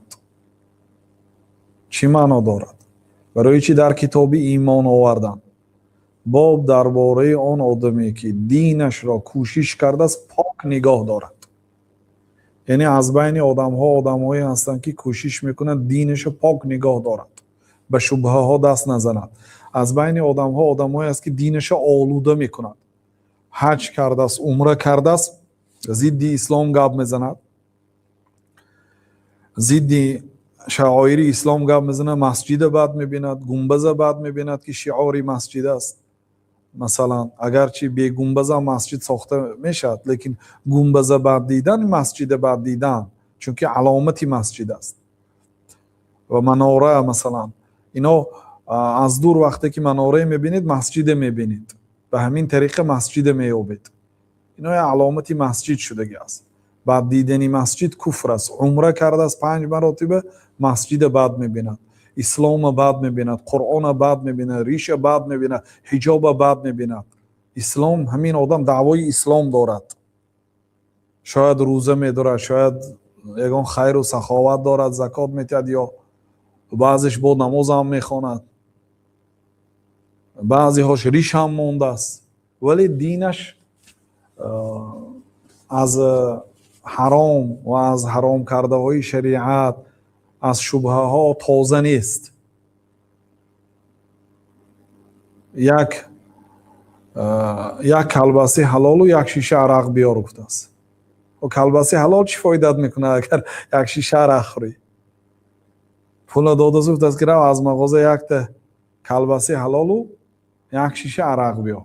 یک دکان در آمدم، گوشتی حلال نوشتگی، اینترنت رفتیم، آشخانی حلال نوشتگی، گوشتی حلال دارد، عرق فروخته ایستاده است. گفتم ما از دور آمدیم، تاکسی که رفتیم کافته از اینترنت، این گوشت حلال است؟ گفتم وقتی که عرق دیدم. گفت حلال است، خود مسلمانو بسم الله الله اکبر گفتم میکشن. گفتم این چی؟ اینش حرام است. گفت آمیخته، یعنی یک آدم دعوای اسلام دارد، بعضی عملهای اسلام میکند، بعضیش نمیکند. اتؤمنون ببعض و تکفرون ببعض. الله تعالی میگه به بعضیش ایمان میبرید و به بعضیش کافر میشید. افتؤمنون ببعض الكتاب و تکفرون ببعض. مگر به بعضی کتاب ایمان میبیارید، باور میکنید، قبول میکنید، و تکفرون ببعض، بعضیش انکار میکنید، کافر میشید. ریشه مونده سیگارت دا کشیده ایستاده است، سطر دارد سیگارت میکشد. یعنی یک قسمی اسلام قبول دارد، یک قسمش قبول ندارد یا اجرا نمیکند. این آدمی که اسلامش آلایش به گناه و به شبهه و به حرام است. یک آدمی دیگر اسلامش تازه است، حتی به شبهه ها دست نمیزند، حتی از حلال ها دور میستد. بعضی گذشتگان هم نقل میکردن که از 9 حلال هم نمیکردن که احتیاطاً میگفتن. باب فضل من استبرأ لدینی. امام بخاری ممکن باب درباره فضلی، یعنی برتری اون مسلمانی که دین خود را از آلایش پاک نگاه می‌دارد. در کتاب ایمان برای چی آوردن؟ تا اینکه اقرار کنن و مقرر کنن، برای مردم فهمانن که ایمان مردم برابر نیست. مگر یک مسلمانی که دعوای اسلام میکند، نماز میخواند، روزه میدارد، لیکن سطر ندارد یا ریش ندارد، سیگارت میکشد، موسیقی گوش میکند، کارهای حرام هم دارد، کارهای حلال هم دارد، و یک مسلمانی که طبق شریعت عمل میکند، به مردم ظلم نمیکند، نمازهاش در جایش، حلال میخورد، حلال میپوشد، از حرام کرده ها دور است. اینا برابرند؟ مگر اینا همه میدوند که اینا برابر نیستند. یک فرقه گمراه پیدا شده است، یعنی این تقریبا 3 یا 4 فرقه ها مرجئه. اولین فرقه که پیدا شد خوارج، یعنی عکسی مرجئه، همه کافر میگفتن. کسی عرق نوشید کافر، کسی دزدی کرد کافر میگفتن. به گناهی کبیره آدمای حکمی به کفر داده میکشتن. اینا خوارج اولین همیها پیدا شدن. دوم شیعه پیدا شد. سوم قدریه ها پیدا شد در آخری زمان صحابه ها. بعد مرجئه ها پیدا شد. یعنی تقریبا 4مین فرقه. اینا عکس خوارج. خوارج میگوید که سیگارت کشیدی کافر، عرق نوشیدی کافر، میگه اگرچه دیندار باشی، اگرچه مسلمان باشی کافر شدی. من مرجئه ها عکس اونا میگن که هیچ یگان گناه ضرر نمیکنه، تمام گناه های کرده انگیر تو جنت میری، مادامی که در قرارت قلبت هم لا اله الا الله گفته باشی. این معظمشان اکثری آنها و لا اله الا الله به زبان نگویی هم در قرارت قلبت معرفت باشد، یعنی الله تعالی رو دانی که او یکه و یگانه شریکی نداره، محمد رسول الله در قلبت دانی، تو جنتی است. میگه مرجئه ها. امام بخاری رد میزنن به اونها و میگه که باب درباره فضیلت آن آدمی که دینش را پاک نگاه داشته است. بعد از آن حدیث 52 را روایت کرده گفتن که حدثنا ابو نعیم قال حدثنا زكريا عن عامر قال سمعت النعمان بن بشير رضي الله عنهما يقول سمعت رسول الله صلى الله عليه وسلم يقول الحلال بين والحرام بين وبينهما مشبهات ومشبهات خونده میشد وبينهما مشبهات لا يعلمها كثير من الناس فمن اتقى المشبهات استبرأ لدينه وعرضه ومن وقع في الشبهات كراعي يرعى حول الحمى يوشك أن يواقعه ألا وإن لكل ملك حما ألا إن حمى الله في أرضه محارمه ألا وإن في الجسد مضغة إذا صلحت صلح الجسد كله وإذا فسدت فسد الجسد كله ألا وهي القلب. این حدیث با این لفظ امام بخاری در اینجا آوردند و این حدیث را امام مسلم هم روایت کرده، یعنی حدیث متفق علیه هست و این حدیث را در دیگر کتابی خودی صحیح بخاری باز امام بخاری تکرارا آوردند و اینجا این لفظ را انتخاب کردند. کسی اگر حدیث را از کتاب 40 حدیث خوانده باشد یا از دیگر کتاب ها خوانده باشد به دیگر روایت ها در حیرت نافتد. حدیث گاه ها به لفظ های دیگر با روایت های گوناگون می بیاید. این حدیث از صحابی بزرگوار نعمان ابن بشیر رضی الله عنه روایت شده است. نعمان ابن بشیر این حدیث را از پیامبر صلی الله علیه و سلم شنیده است، چون که گفت که سمعت رسول الله صلی الله علیه و سلم یقول، من شنیدم پیامبر صلی الله علیه و سلم را. در بعضی لفظ ها نعمان ابن بشیر رضی الله عنهما دستش را به گوشش بردگی هست و اهوى النعمان باصبعه الى اذنيه، دو گوشش به دستاش برده میاد که من به گوشم شنیدم. چون که بعضی آدم ها دعوا کرده است که مانند واقدی نعمان ابن بشیر از پیامبر صلی الله علیه و سلم حدیث شنیدگی نیست، چون که نعمان ابن بشیر 8 ساله بود وقتی که پیامبر صلی الله علیه و سلم وفات کردند. لیکن وقتی که نعمان ابن بشیر خودش من به گوشم شنیدم گفت، این دلالت میکند که او شنیده هست و این دلالت میکند که کودک ها اگر از پیامبر صلی الله علیه و سلم شنیده باشند، چخیلی که در کتاب علم امام بخاری گفتن که باب متى یصح سماع الصغیر، باب درباره اینکه کودک کی حدیث شنیده روایت کند صحیح هست. گفته حدیث محمود ابن ربیع رو که 5 ساله بود از پیامبر صلی الله علیه و سلم روایت داشت نقل کردم و این دلالت میکند که نعمان ابن بشیر واقعا پیامبر صلی الله علیه و سلم رو شنیده هست.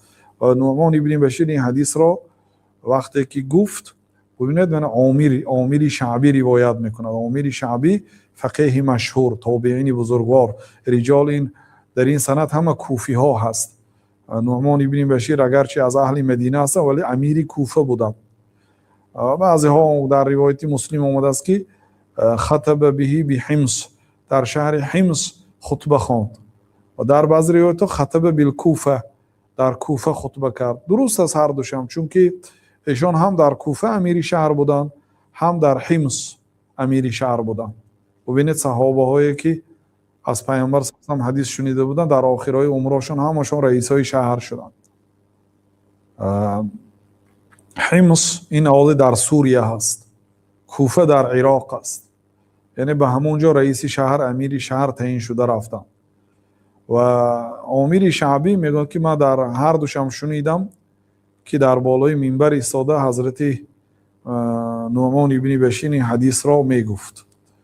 خب گفتن که جناب پیامبر صلی الله علیه و سلم گفتن که الحلال بین و الحرام بین، حلال آشکار واضح روشن است، حلال همه میداند، و الحرام بین، حرام را همه میداند، گوشت خوک حرام است، عرق حرام است، این همه میداند. و بینهما مشبهات. در بعض روایات مشتبهات آمدگی است. اینجا امام بخاری مشبهات لفظ کتی آوردن و مشبهات هم خوانده میشه، مفعلات بر وزن. طالبین باید به حدیث ها اهمیت دهد. ما هم وقتی که 2000 حدیث خواندیم و حفظ کردیم، همراهی داملا محمد جان سفر کردیم، اون کس پیران سال بودن، حدیث میگفتن به غیر لفظ هایی که ما حفظ کردگی هستیم، بر رویشان نمیگفتیم و در داخل قلب میگفتیم که این داملا خطا کرد، داملا حدیث خطا خواند. بعد وقتی که کتاب های کلام بگذاشتیم فهمیدیم که اون حدیث های هم بود است به اون لفظ ها هم. بنابراین لفظی که شما حفظ کردید سراسیمه نشوید، به دیگر لفظ ها هم حدیث آمدگی است. من امام بخاری با لفظ مشبهات و مشبهات آوردم. بین حلال و حرام بسیار کارهایی هست که مانندی دارد، هم به حلال هم به حرام. مشتبهات همین معنای دارد، مشبهات دیگر. هم به حلال مانندی دارد هم به حرام. ببینید که مثلا گوشت مرغ اصلا حلال است، به حلال مانندی دارد. از دیگر طرف شما در یک کشور حضور دارید که اونا به بسم الله مرغ میکشن یا مرغ اصلا نمیکشن، همین قوه برق میزند میکشد، خوناش در داخلش شخ میشد، همینه میگیرن به بازار میبرن برای فروش. یعنی غیر طریق شرعی ذبح شده است، نه بسم الله گفته شده است و نه خونش جاری شده است. یعنی از این طرف به چی مانند است؟ به حرام مانند است. لیکن نمیدونید که آیا در وقت ذبحش ذبح اسلامی شده است، نام الله تعالی ذکر شده است یا نه. مشبهات یعنی به مانندی دارد به دو طرف. پیامبر صلی الله علیه و سلم گفتند که این نمودی مسئله ها را بسیار آدم ها نمیداند.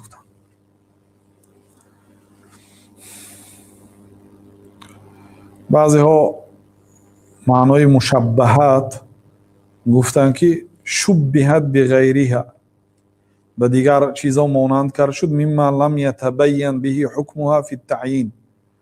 یعنی از جمله چیزایی که حکمش معلوم نیست. حکمش معلوم نیست یعنی در شریعت نه، در نزد آدم ها، در نزد مسلمان ها معلوم نیست، لیکن حکمش در شریعت معلوم است. و بینهما مشبهات لا یعلمها کثیر من، بسیاری از آدم ها نمیداند.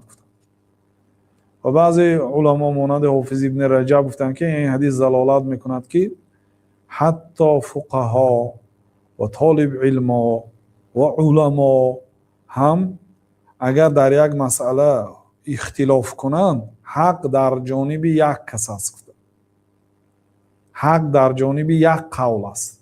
مثلا یک آدم حلال گفت، یک آدم حرام گفت، حق در یک، اون هر دوشم حق نیست. بله هر دوشم اگر مجتهد باشد ثواب میگیرد برای اجتهادش. مجتهدی مصیب دو ثواب میگیرد، مجتهدی که فتوای درست داده دو ثواب میگیرد. مجتهدی مخطئ کسی اجتهاد کرده است، آلات اجتهاد در او هست و عالم است، ولی به هر حال خطا کرد در فتوا، او یک ثواب میگیرد. لیکن خطا کرد، اجتهد فاخطا، گفتم پیامبر صلی الله علیه و آله، اجتهاد کرد و مجتهد است لیکن خطا کرد. حالا بعضی آدما فلان مجتهد خطا کرده است، گوید او چه خیلی مجتهد خطا میکرده است. پیامبر صلی الله علیه و آله میگه اگر مجتهد اجتهاد کند و درست جواب دهد فاصاب، یعنی به حق رسد، دو ثواب میگیرد. اگر اخطا، مجتهد خطا کند، مجتهد خطا میکند، یگانه الله خطا نمیکند. سبحان الله معناش چی است؟ الله تعالی از خطا پاک است، از تمام عیب و کمبودی و نقصان پاک است، جل جلاله و تقدس اسماؤه. بنابراین حتی همون اختلاف باشد مسئله، در همین مسئله اختلافی یک قول صحیح است. مثلا یک آدم حلال گفت، یک آدم حرام گفت، اختلافی است. مثلا در کنیسا کار کردن حلال است یا حرام، یک آدم حرام گفت، یک آدم حلال گفت، هر دوشم فقها، هر دوشم مجتهد. مثلا یکتش درست فتوا داد، یکتش نادرست. درست است که هم مجتهدا ثواب میگیرن برای اینکه اونها اجتهاد کردن، اجتهادشان برده رسانید. لیکن قول صحیح یک است و پیامبر صلی الله علیه و آله گفتند که بین حلال و حرام مانندها هست، مشبهات است که شبهناک چیزا است که بسیاری آدم ها نمیداند. همه آدمی خطا کردگی اجتهاد کرد ولی خطا کرد و هم از جمله این بسیاری آدم ها میدارند. مفهوم مخالفه حدیث این است که کم آدم ها میداند چیزهای شبهناک را، حقیقتش را، حلال است یا حرام است، کم آدم ها میداند. بعد پیامبر صلی الله علیه و سلم گفتند که در همین خیلی حالت ها نمیدانید حلال است یا حرام است، نمیدونید چیکار کنیم؟ یک کسی میپرسیم حلال میگه، یک کسی میپرسیم حرام میگه، چیکار کنیم؟ پیامبر صلی الله علیه و سلم دستور دادن فمن اتقى المشبهات استبرأ لدینه و عرضه. کسی که از شبهناک کارها خودش پاک نگاه دارد، آلوده نکند خودش را، این آدم دین خود را و آبروی خود را محافظت کرده است. از کارهای شبهناک، از کارهای به حرام نزدیک دور ایستد، دینش حمایه کرده است، احتیاط کرده است. و من وقع فی الشبهات، کسی که به شبهه ها واقع شد، در دیگر لفظا میاد وقع فی الحرام، روز میشد که به حرام هم واقع میشد. بعد مثال آوردن کراعی یرعى حول الحمى، اینجا راعی آمده، در بعضی نسخه ها راعین آمدگی است. کراعین مانند چوپان که در اطراف سرحدی پادشاه گاو و گوسفندای خود را میچراند. یوشک ان یوقعه، نزدیک است که به همون سرحد گذرد اون طرف. یکی مثلا کشاله کند، احتمال است که اسب به سرحدی پادشاه گذرد. یعنی این پیامبر صلی الله علیه و آله مثال آوردن برای اینکه پادشاه‌های عرب بعضی زمین‌ها رو از آن خود می‌کردند و این در همه جا هست و اون زمینی مخصوص او هست، سرحد می‌گذاشتن. کسی که از همون سرحد گذرد، مالش یا خودش به جزای سخت گرفتار می‌کردن. الا و ان لكل ملك حمى. بعد پیامبر صلی الله علیه و آله که هر یک شاه سرحد دارد. الله تعالی شاهی شاه ها هست، بنابراین شاهنشاه ماندنی فرزند نادرست است. یا ملک الملوک، ملیکی ملک ها، شاهنشاه گفتن نادرست. شاهی شاه ها الله هست، ملیکی ملک ها الله هست. الا ان حمى الله فی ارضه محارمه. آگاه باشید سرحدی الله تعالی در زمینش حرام کرده هایش. هر یک پادشاه سرحد دارد گفتن، اما سرحدش به نبرگاوته. گوسفندای خود، اسبای خود به سرحدش نبر که یکی کشاله کند، یکی دیگه اطاعت نکند، تو را به زمینش در آید، جانت به خطر میمونی. بهترش چیکار کردن نکن؟ سرحد نرو، نزدیکیش نرو، همون تریتوریا نرو، او دورتر گرد. چون که به حال همین خیلی شده است، همون تریتوریاش با رویدم گرفته محکم میکند که تو در آمدنی بودی یا در آمدی گفته. چیزای ما به چشم ما دیدگی است. بنابراین به نزدیکیش نرو گفتم پیامبر صلی الله علیه و آله. یعنی به نزدیکی حرام نزدیکی نکن. خب الا و ان حمى الله فی ارضه محارم. آگاه باشید که در زمین الله تعالی، سرحدی الله تعالی حرام کرده های الله تعالی، چیزی که حرام است به نزدیکیش باید نروید. الا و ان فی الجسد مضغه. این بود تا اینجا درباره شبهه، یعنی بنامالی که یا چیزی که حرام است یا به حرام نزدیک است، شبهناک است، نروید به نزدیکیش. خواهید که دینتان، آبروتان سلامت ماند، نروید. امام بخاری این را در کتاب ایمان برای چی آوردن؟ برای آنکه یک آدمی که مسلمان است شبهناک کارها را اجرا میکنه. یک آدم از شبهه ها خودداری میکند. دین اینها فرق دارد یا ندارد؟ ثواب اینا فرق دارد یا ندارد؟ دینداری اینا فرق دارد یا ندارد؟ دارد. خب این دلالت میکند که ایمان اینا فرق میکرد است. یک آدم مثلا نماز میخواند، میگوید که این کارت گناه دارد، کاری که تو میکنی گناه دارد، ترک کن، دیگر کار بگذار. میگوید که آخر بچهای من کی میپاید؟ یعنی ایمان دارد و کم است که باور ندارد که الله تعالی اگر این کار ترک کند رزق فرزنداش میرساند. به همین باور ندارد. از من این کارا ترک کنم کم بغل میشم، این کارا ترک کنم پول از کجا میابم؟ و پیامبر صلی الله علیه و آله میگه من ترک شیئا لله عوضه الله خیرا منه. کسی که به خاطر الله یک کار ترک کند، الله تعالی عوضی از او بهترش میدهد. خب بعد از آن پیامبر صلی الله علیه و آله میگه الا و این فی الجسد مضغه، آگاه باشه در جسد آدمیزاد یک گوشتپاره هست. مضغه از کلمه مضغه یعنی خاییده خورده میشد، ملایم، به قدری گوشتی ملایم است. در جسد آدم یک گوشتپاره هست. گفتن اذا صلحت صلح الجسد کل، اگر همون صالح شود، اصلاح شود، جسد اصلاح میشد. و اذا فسدت فسد الجسد کله، اگر جسد ویران شود، اگر همون گوشت، همون اعضا اگر ویران شود، فاسد شود، تمام جسد ویران میشد. الا و هی القلب، دانید که وی قلب است. آگاه باشید که وی قلب است، دل است. خب این حدیث دلالت میکند که قلب شاهی اعضاهای آدم است. اگر شاه اصلاح شود، همه اصلاح میشود. بنابراین در بعض روایات آمده است که ان الله یضع بالسلطان ما لا یضع بالقرآن، الله تعالی با سلطان یک کار را اجرا میکند که با قرآن همون کار را نمیکند. قرآن 1400 سال جالب دستور داده است که ریبا نخورید، قمار بازی نکنید، لیکن یک قانون برات که قمار بازی منع است، هیچ جا دیگه اجازت نمیتید، دیگه نمیتونن مردم قمار بازی کنند یا فروختن عرق حرام کند. قرآن حرام کرده است، لیکن سلطان اگر حرام کند، منع کند، دیگر وارد نمیشد، ساختنش نمیشد، دیگر این پیشی فساد گرفته میشه. بنابراین اگر پیامبر صلی الله علیه و آله در داخل اعضاهای آدم، جسد آدم یک گوشتپاره است که اگر وی اصلاح شود، تمام جسد اصلاح میشد. آگاه باشید که وی قلب است. این دلالت میکنه که شاهی اعضاهای آدم دل است و عقل هم در دل است، عقل در دماغ نیست.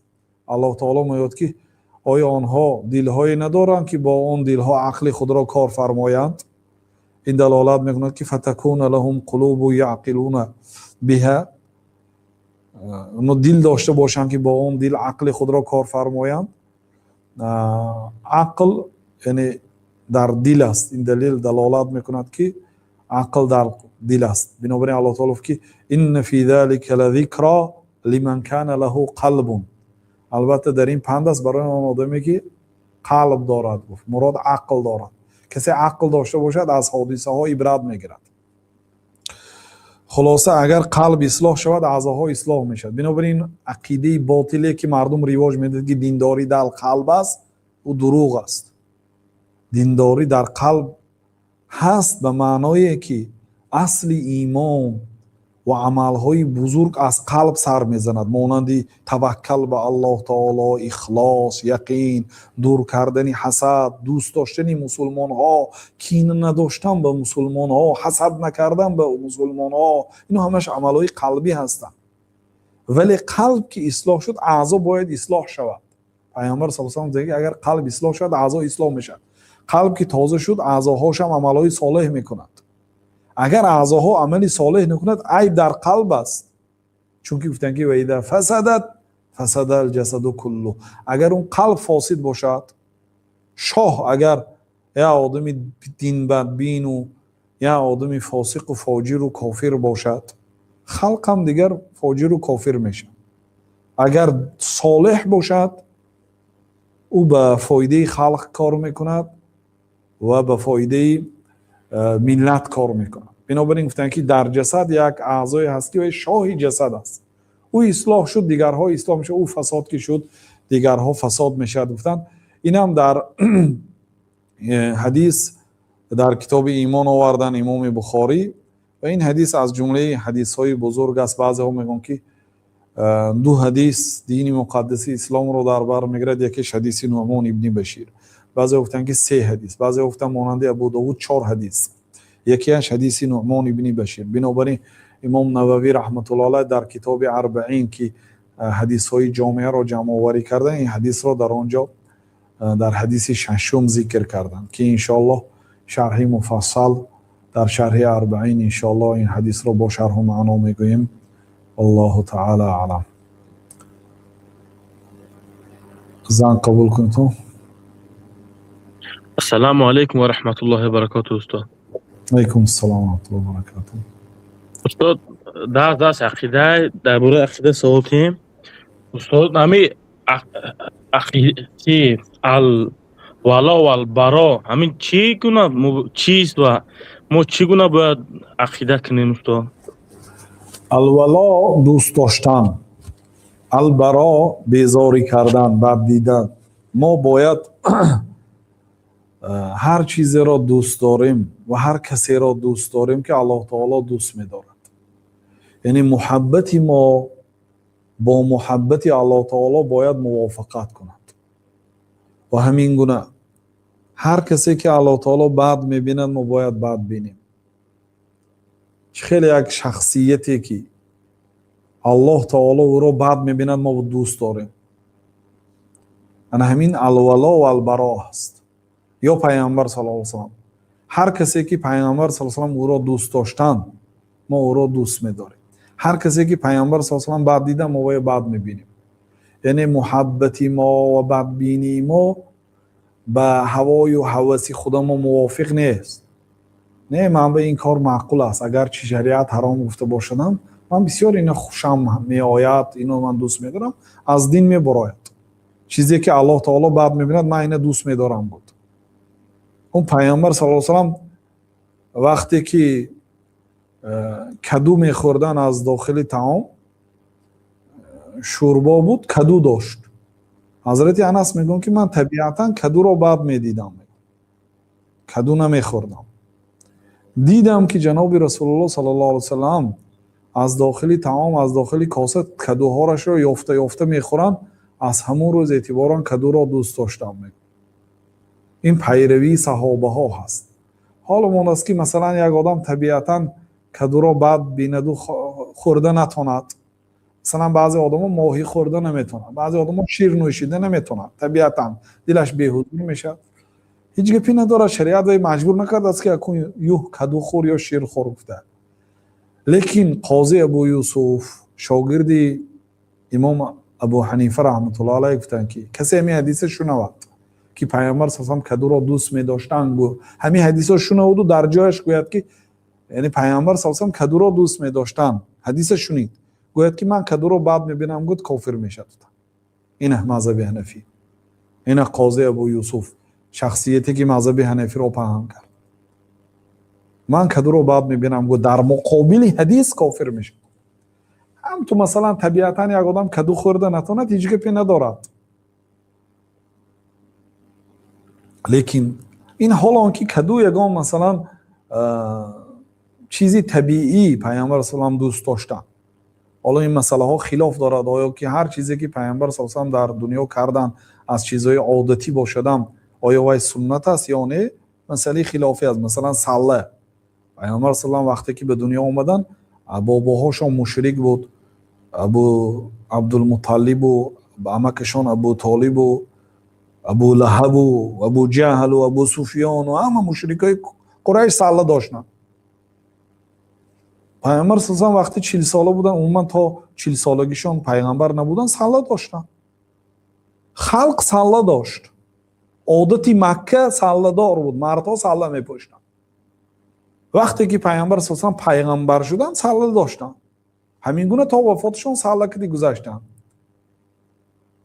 یعنی که این صله امری مخصوص شریعت نه، این شریعت نه آورد، این بود، این عادت کافرها بود. تمام مشرکای قریش، همون بت پرستایی که با الله و رسول جنگیدن، صله پوش بودن. لیکن پیامبر صلی الله علیه و آله الله تعالی اومده انکار نکرد این عادت. عادتی مردم بود، الله تعالی کاردار نشد. الاصل فی العادات الاباحه، قاعده است. اصلا عادت ها مباح است. تا شریعت اومده این عادتی بد است، این تغییر تید نگفت. عادت مثلا هیچ گپی ندارد، اما تاقی میپوشی، رویمال میپوشی، تاقیچه میپوشی یا شلیاپه داری، کپکه داری، عادت قوم چی است؟ تا شریعت اومده این کار نکند. الاصل فی العادات الاباحه، اصلا عادت ها مباح است. پیامبر صلی الله علیه و مثلا عادتی طبیعتی خودشون کردی صله داشتن، جگر نخوردن، حالا که جگر حلال است. خرگوش نخوردن، خرگوش حلال است، نه که نخوردن. سوسمار نخوردن، مثلا پیامبر صلی الله علیه و نخوردن. خالد ابن ولید خود پیامبر صلی الله علیه و کاردار نشدن. خب هر چیزی که نخوردم خودداری کنیم اگرچه حلال است. این مسئله ها هست، یعنی مسئله هایی که یا کدو خوردن پیامبر نگفتن که مردم کدو خورید، نگفتن، لیکن کدو خوردن. اصلا هر چیزی که پیامبر صلی الله علیه و آله خوردند در وی غذای بهترین بود و الله برای پیامبر اختیار کرد. و از علم طب نگاه کنید، همون چیزایی که پیامبر صلی الله علیه و آله در حیاتشان کردن همه چیزای فایده‌ناک بود. غذاهایی که خوردن غذاهای فایده‌ناک بود. در کتاب طب نبوی با تفصیل ذکر کرد. بنابراین یعنی ما باید دوست داشتنمون موافقت به دوست داشتن الله و رسول کنیم، هم در شخصیت ها هم در چیزها. و همین گونه بدبینی ما هم با بدبینی الله و رسول موافقت کنه. چیزی که الله و رسول بد میبینه ما باید بد بینیم، ما باید دوست نداریم. باید این نامش الولا و البرا هست. والله تعالی علم. بله، مردم تیک تاک 6000 نفر شدیان، سوست هفته گذشته 9000 کس بودن. بله امید جان. السلام علیکم و رحمت الله و برکاته. و علیکم السلام و رحمت الله و برکاته. تازه خوبه، سلامتی خوبه ان شاء الله. الحمدلله. یک دو سوال دارم. مثلا ما باور داریم مثلا صداتون پست برادر، صداتون پست. آدی استاد یک دقیقه.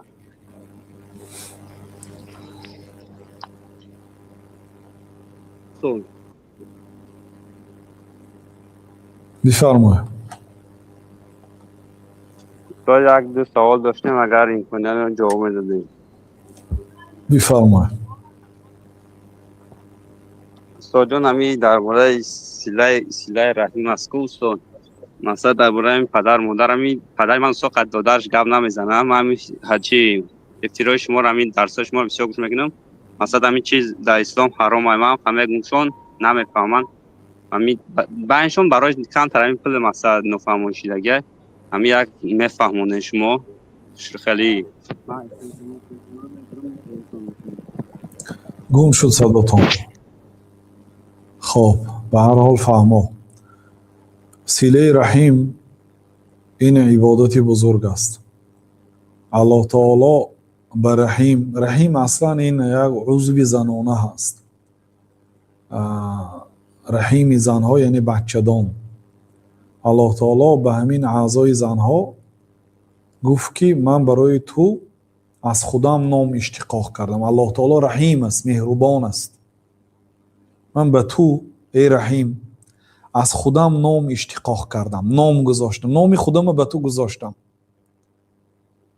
فمن وصلکی وصلته، کسی که با تو علاقه را پیوست کند من با او علاقه را پیوست میکنم. یعنی از همین یک رحیم، از همین یک رحیم مادر، رحمی مادر میگم، بچه دانی مادر که ها تولد شد، اینا همین به یک رحیم علاقه مندی دارن، اینا خیش و تبارن.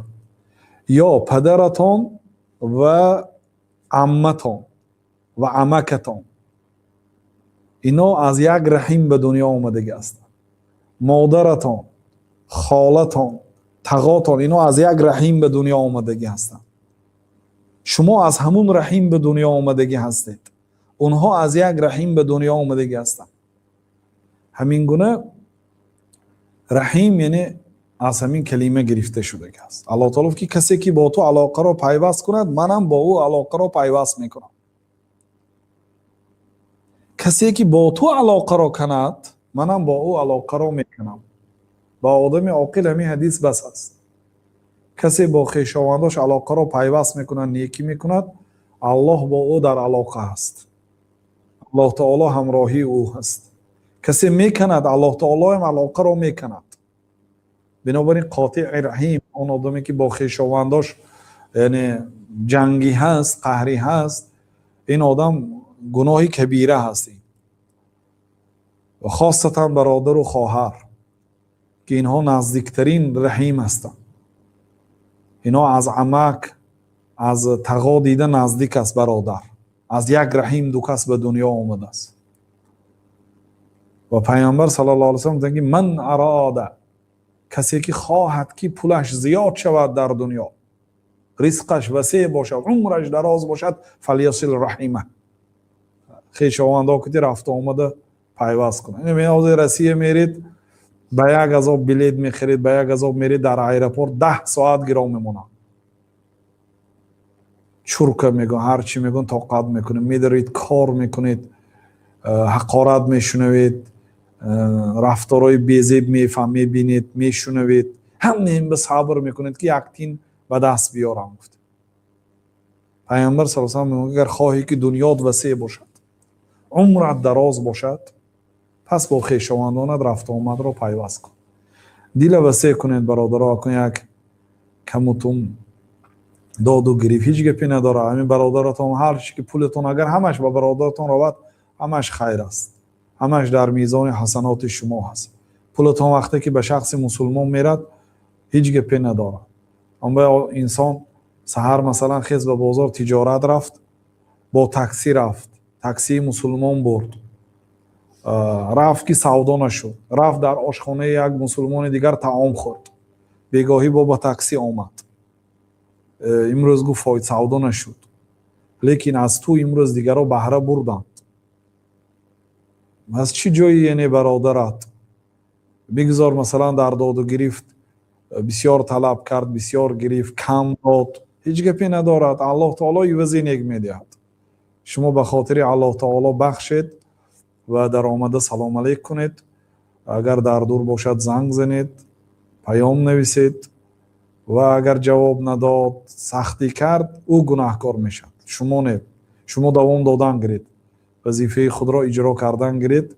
ولا تخون من خانه، خیانت نکن به آن آدمی که به تو خیانت کرده. او که نفهمید شما هم مثل او نشوید. شما رفت آمد کردن گرید.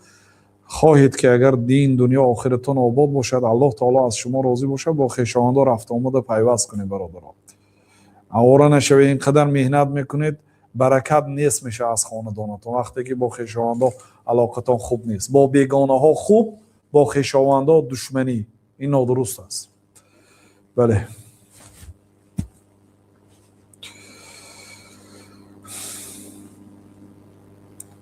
ولی سوالی فیسبوک استاد گرامی، میخوایم که یک نامی بهترین مسلمانان به دخترچه‌ای که دیر باز انتظارش بودیم شما نام گذارید. خدیجه رضی الله عنها بهترین زن علی الاطلاق، مادری فرزندان پیامبر صلی الله علیه و سلام. خدیجه شخصیتی که الله تعالی و جبرائیل علیه السلام برایش سلام گفتن. بعضی علما گفتن که یگان به یگان زن این خیلی فضیلت ثابت نشده است که الله سلام گفته مانده باشد. الله تعالی سلام گفت، جبریل آورده خبر، از نام من هم سلام گفت و خوش خبر ده به جنت، به یک خانه که نه غوغا دارد، نه اذیت دارد، نه آوازی بلند دارد. او جنت همه خانه هاش هم خیلی است، لیکن برای چه خانه خدیجه را این خیلی گفتن؟ برای آنکه شوهرش را یگان مراتبه آواز بلند کرده نبود، تشویش داده نبود، اذیت داده نبود، غم داده نبود. حضرت خدیجه بهترین زن علی الاطلاق هستند. بعد حضرت فاطمه دختری جناب رسول الله صلی الله علیه و سلام، جوان سیدی جوانهای جوان دختران اهل بهشت. حضرت فاطمه دختر محمد صلی الله علیه و سلام بهترین زنها هستند. سپس حضرت مریم 33 مراتبه در قرآن ذکر شده از یگانه زنی که و نامش که الله تعالی در قرآن ذکر کرده یک زن است ذکر شده است، مریم. بعد از آن حضرت آسیه همسر فرعون، مسلمان بود، اطاعتکار بود. الله تعالی در قرآن وصفش را همراهی مریم در یک جا ذکر کرد. بعد از آن حضرت عایشه مادر مومنها، فقیه ترین امت اسلام. اینا 5 نفر بهترین زنها. بعد اینها بعد دیگر باقی مانده دختران پیامبر صلی الله علیه و سلام مانند ام کلثوم، رقیه و همسران پیامبر صلی الله علیه و سلام مانند صفیه، حفصه و زینب. 2 زینب داشتن، زینب ها و سوده، اینا یعنی بهترین نام ها هست. از بینش یگان تشو انتخاب کنید. والله تعالی اعلم.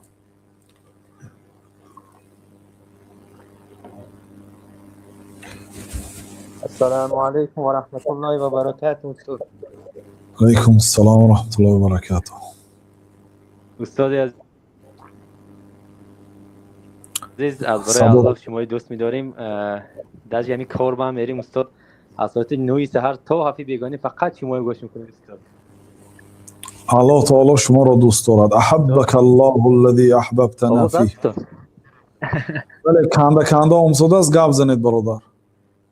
آمین آمین آمین. استاد سوال ما همین است که همسر من مادرش 3 سال شد گذشتگی هستن از این دنیا و هر شب همسر من خواب می‌بیند هم چیه مادری خودشه.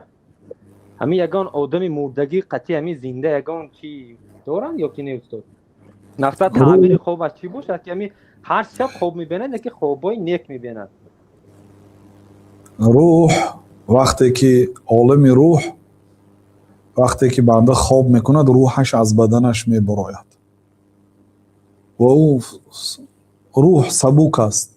او سیر و گشت، گاه به مکه میرد، گاه به آسمان میرد، گاه به آخرت میرد، گاه به کانیبادا میرد. روح یعنی آزاد است. وقتی سحر شد با گشت روح میدراید. بنابراین ما وقتی که از خواب میخیزیم الحمدلله الذی احیانا بعد ما اماتنا و الیه النشور، هم به اللهی که ما را زنده گردانید بعد از اینکه میرانید میگوییم. یعنی خواب این دادری مرگ است و مرگ وقتی که آدم که مرد روحش از بدنش میبراید. روح که برآمد جان دیگه پر میمورد، هلاک میشه. بنابراین روح ها وا میخورند، هیچ گپی ندارد. خواب دیدن، وا خوردن هیچ گپی ندارد. اما تعبیر خواب اون دیده میشد، مثلا چی را خواب دیدن، چی گفتن، چی ماندن. حتی بعضی علما فصل های سالش معین میکردن. خواب بیننده در کدام فصل سال خواب دید. اگر کسی خرما را خواب دیده است فصل سالش پرسیدن. زمستان باشد تعبیری خوابش دیگر، چون در زمستان درخت خرما میوه ندارد، در تابستان میوه دارد. یا خوابی شب و روز تعبیرش میگفتن، فرق دارد میگفتن. و بنابراین این تعبیر خواب یک علم الهیده هست. ولی در کتاب صحیح بخاری، آخرهای کتاب صحیح بخاری، کتاب تعبیر خواب است. کمی درباره علم تعبیر خواب اونجا معلومات میدیم.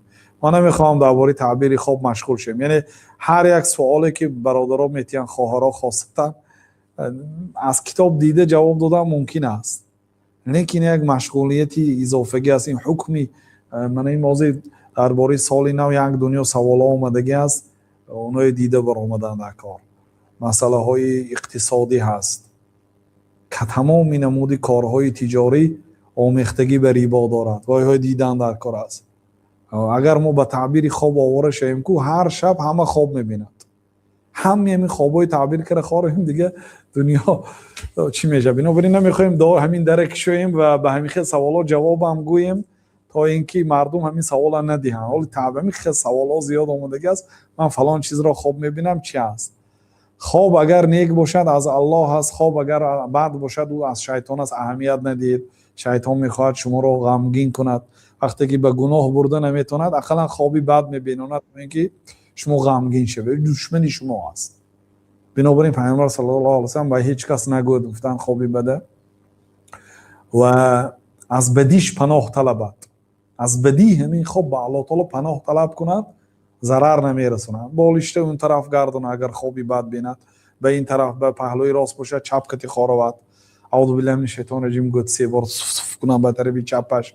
اعوذ بالله من الشیطان الرجیم گفت. اعوذ بالله مما رأیت گفت. من به الله تعالی پناه میبرم از بدی آن خوابی که دیدم گفت. بس است دیگه، به هیچ کس هم نگو. توکل به الله کن، ضرر نمیرساند. همون خواب فکر کرده ترسیده نگردم، او خواب از شیطان است، خوابی بد. خوابی نیک از الله است. توکل به الله، عملی صالح کنید برادرها. خب به فکر همین قدر بودن سوالاتم. تیک تاک. خب یک سوال از تیک تاک اومده سمینه جواب دیم. من عینی حال خانه شین 5 وقته هستم، لکن وقتی کار میکنم در جای کار ما وقت نیست، اجازت نیست، من نمازم رو خوانده نمیتونم. پس در این حالت ما گناهکار میشیم؟ بله گناهکار میشید. نماز این عبادتی که الله تعالی در این عبادت سبوکی کرده است، در شکلش، در هیئتش، لیکن در وقتش نه. در وقتش هم ها، مثلا نماز پیشین در بعض منطقه ساعت 12 میدارد، ساعت 3 قضا میشه، وسیگی دارد. هست به بعضی مسافرها در وقت عصر یکته کرده خواندن، همراه عصر پیشین و عصر یکته کردن در بعضی قولها آمدگی هست، سبوکی هست، لیکن برای قضا کردن سبوکی نیست. عددش کم کرد برای مسافرها 4 رکعت نه 2 رکعت خواهان گفت. اگر راستی سود خوانده نتونی نشسته خواهان گفت، نشسته نتونی خواب رفته خواهان گفت. ولی به قضا کردن به یگان آدم، به شل، به نابینا، به بیمار، به آدمی که سوخت است، به مجاهدایی که در وقت جنگ قرار دارن، تیر آمده ایستاده است، اجازت نداد قضا کردن. راهی راه روان باشدم، خواب رفته باشدم، نشسته باشدم، خواب خوانید گفت نمازه. اونایی که در عین جنگ قرار دارن از 4 طرف تیر آمده ایستاده است، همین های الله تعالی خوانید گفت. بنابراین اگر کارخانه اجازت نمیداده باشد، اصلا زنها کوشش کنیدون برای خودتون کارهای یاویتون که حلال باشد و در داخل خانه باشد جستجو کنید. اصلا مردها حرکت کنیدون که زنهاتون تامین کنید. مثلا بعضی رسخدایی که میکنیدون برای یار و دوستا، برای دخترها، گلی که برای عروس دخترها میخرید، اون گل کتی اگر هم پولی یک بار گلی میخرده که تونه به همین زنی خانه تون کتی دیگر این کار نمیکنم. آیلی که 2 ماهش رو ممکن گل میخره به عروس دختر، به یک سویدانی رفتگیتون، به یک رستورانی بردگیتون، کارتون حل میشد یا نمیشد این قدر از خود میکنه. زنتون سانی بیچاره برآمده ناشته میشد. این کارهای هم نادرست است. اصلا زنه باید مرد تامین کند. الرجال قوامون على النساء بما فضل الله بعضهم على بعض و بما انفقوا. الله تعالی گفت که الرجال قوامون علی النساء، مردها بر بالای زنها با قوت هستند. به سبب چی؟ الله تعالی برای اینا قوت داد. صفت مرد در ساخت و در هیکل هم مرد از زن فرق میکنه، مرد با قوت است. و بما انفقوا گفت به سبب اون مردها بر زنها نفقه میکنن، خیر میکنن. مرد باید به زنش نفقه کند، زنش رو تامین کنه. برای همین حرکت کنه تا مردهایی که زناتون کار میکنن. خیلی معلی بیوه زنا بیچاره ها هیچ کسش اکا، دادر، برادراش، پدرش نگاه نمیکرده باشد، اینا کار میکنن بیچاره ها. این زنی بیچاره برآمده کار کند، وزارت داخلی ویران میشد، سیستمی خانه ویران میشد، نه تربیه هست، نه خدمتی شوهر میشد. بعد شوهر میبیاد که از خانه چیزی خواستگیشه نمیاد، با کوچه میبرد، با همین چیزه در دیگر زنها میجوید. بعد میشه آیده برباد.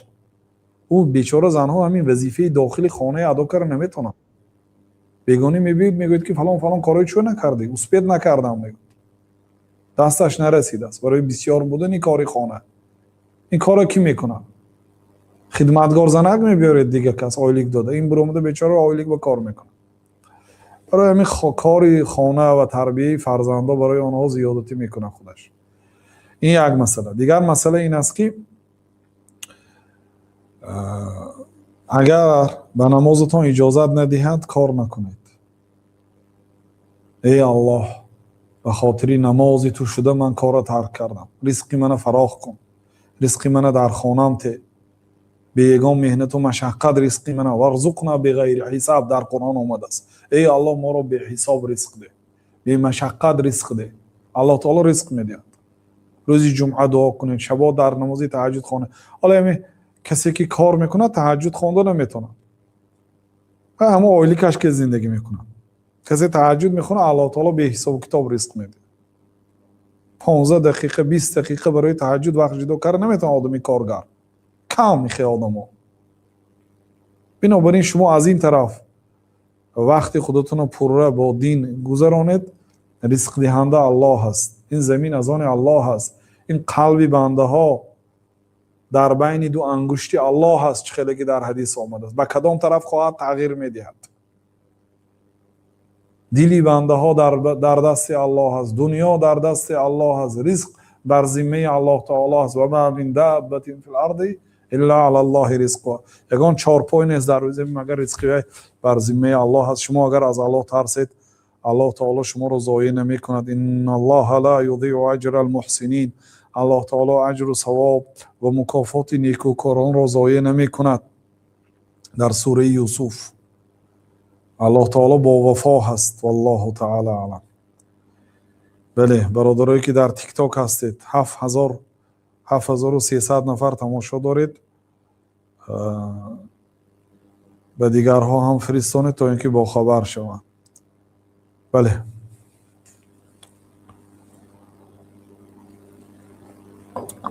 عزت الله زاده. علیکم السلام و رحمت الله و برکاته.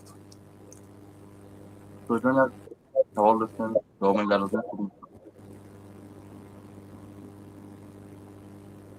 بفرمایید برادر. سوال شد که در قرآن کریم دو حرفی است که در تلفظ خوانده می شود ولی در الفبا استفاده نوشته نشده است. همین دو حرف نافهمه بود برادر سوال. در قرآن کریم دو حرف اومده است می شود ولی در الفبای عربی نیست. همین خیلی سوال شد به ما استاد جواب میگردونه. دو حرف است که تلگرام شما استاد. تلگرام چی؟ در تلگرام نوشتم کار شما جواب دادن ولی قناعتمند نبود. اصلا این خیلی سوالای بیفایده است. علما رحمت الله علیهم در از قدیم الایام تا حاضر هم خیلی سوالای بی‌معنی جنگ میکردن.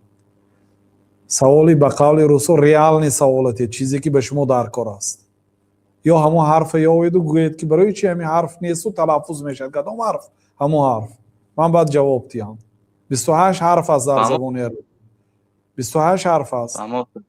بله مثلا اهدین است میگوییم. اصلا اهدین است نوشته شده است. لیکن گاها همین ای تلفظ ای که بعدی وی حرفی ها میبیاد تلفظ کردنش کمتر مشکل میشد و به جای اهدین است میخونیم. یعنی گفتنش ممکن که آدم حرفی ای در قرآن نیست کو بسم الله مجریها هست یا نوع قرائت وای مخرج است وای آهنگ است وای حرف نیست. و در زبان تاجیکی حرف حساب مثلا این صداناک ها در زبان مثلا کریلی تاجیکی اینا حرف حساب میشن. او ای اینا مثلا حرف حساب میشه. در زبان عربی اینها حرف حساب نمیشه. این صداناک ها حرف حساب نمیشه. اینا هم تو حرکت حساب میشه. 28 حرفی که هست در بینش ای و آی و ای و خیلی چیزا نیست. لیکن این حرکت ها هست، این آواز ها هست. الحمد میگوید یعنی گفتید. لله ای تلفظ شد. ای هست که لیکن ای حرف نه و حرکت هست. شاید همین خیلی سوال ها این سوال های بی معنا هست. بله استاد جان امی در بالای کلبسه اگر معلومات دادین در فدراسیون روسیه کلبسه ها حلال باشن؟ نخورید کلبسه برادر. همین یا برادری تاجیک اگر خانه‌شان تیار کند حلال و پاک باشد هم نخورید. یا غذای ناسالم است. غذای نمی 70 تا کلبسه میشه رفته. یا آدم دست که آخر نگوییم خیر. خلاصه این چیزی غذای سالم نه. ولی گوشت حلال و پاک همین سویج گوشت خریده آماده پخته خورید برادر. مایلی اگر در خانه‌تان زنتان اگر آماده کند در چشم خودتان یگان خیمیکات اضافه نکرده یگان چیزی نافهمه اضافه نکرده تیار کند خورید. اما از دیگرای نخورید. گوشت‌های ویران شده و هر چی اضافه میکنن برام نخوریتون. غذای غیر سالم است. طبیبی کافر هم توصیه نمیتید اگر طبیبی علم دار باشه به کلباسه. هم بعضی طبیبای بینیم ممکنه 20 سال از این کلباسه سسیست که این چیزایی نمیخورم. من حلال نوشته باشم در دیار اسلامی و مسلمان ها باشم نخوریتون. بله. سلام علیکم و رحمت الله و برکاته. همچون توصیه اما همچون از روی اسلام حکمش اگر در داخل کلباسه گوشتی حلال باشد مثلا خب اونجا می اندازن روده و اوپکه و گرده و چیزی بیمزه می پرتان با کمک خیمیکت ها دباوید میکنن که مزه تیاد. سالهای 2012 دو خطایی محکم کردن گوشتی کلموش خیمیکت اضافه کرده مزه گوسفند داده رنگ و روش گوسفند کرده میفروخت است. انا بعضی مکانیک های قبیدن در بعضی کشورها مسئله های روغن های ماشین است کو بعد اینکه مسئله نو میکنید روغنی کارکرد شده ای که مثلا 10,000 کیلومتر گشتید روغن میپرده اما روغن گرفته اون اصل میکردی اصل اون کرده از زمانه ترقیاتی یعنی این بعضی ترقیات ها ضرر آورد به سلامتی آدم. همه چیز خیمیکات دارد میخورید ضرر میکنه و ترقیات باید فایده بیارد اصلا. اون ناکار رو بینید کلان کیرم نمیخورد داخل هم خوشرو مزه ندارد آخر خیمیکات میتیان به گاوها داده ایستاد نازه گاو و گوسفندای فربه میکنن تیز فربه میشد میکشن میخورن گوشت مزه ندارد.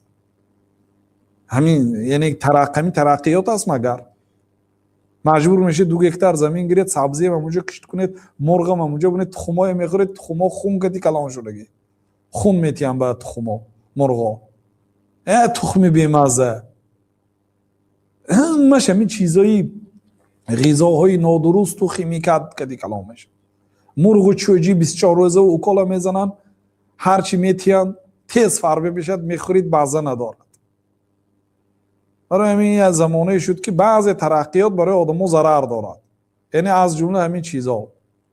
برای همین برادرها اگر رفت و از نگاه حکم گیریم گوشت حلال است لیکن هر برد و بلایی حلال باشه مثل کلی گوسفند مغزش بیمزه بی غذا ندارد مثال یا اوپکه یا گرده همین چیزای آمیخته میکند مثلا یا گوشتایی که چند روز بازار با ماندگی سودا نشدگی یا گوشتای یخ کردگی هیچ محل شما گوشتی سویجی که کلباسه نمیکنه گوشتی ارزان نمیکنه گوشتی یخ کرده اون بعضی بازارهای بینید گوشتای 1940 گوشتای یخ کردگی فروخته اون بعضی دولت ها برای روزی مباداش ذخیره کردگی وقتی که وقتش گذشت اینا برای گرسنگی برای قحطی برای بلاکاده ها دولت ها ذخیره میکنن بعد وقتی که وقتش گذشت به دولت های کمبغل میتید بی پول میتید که خلقت به تیک گفته بعضی گرسنه ها همون هم پول به میفروشن خلق به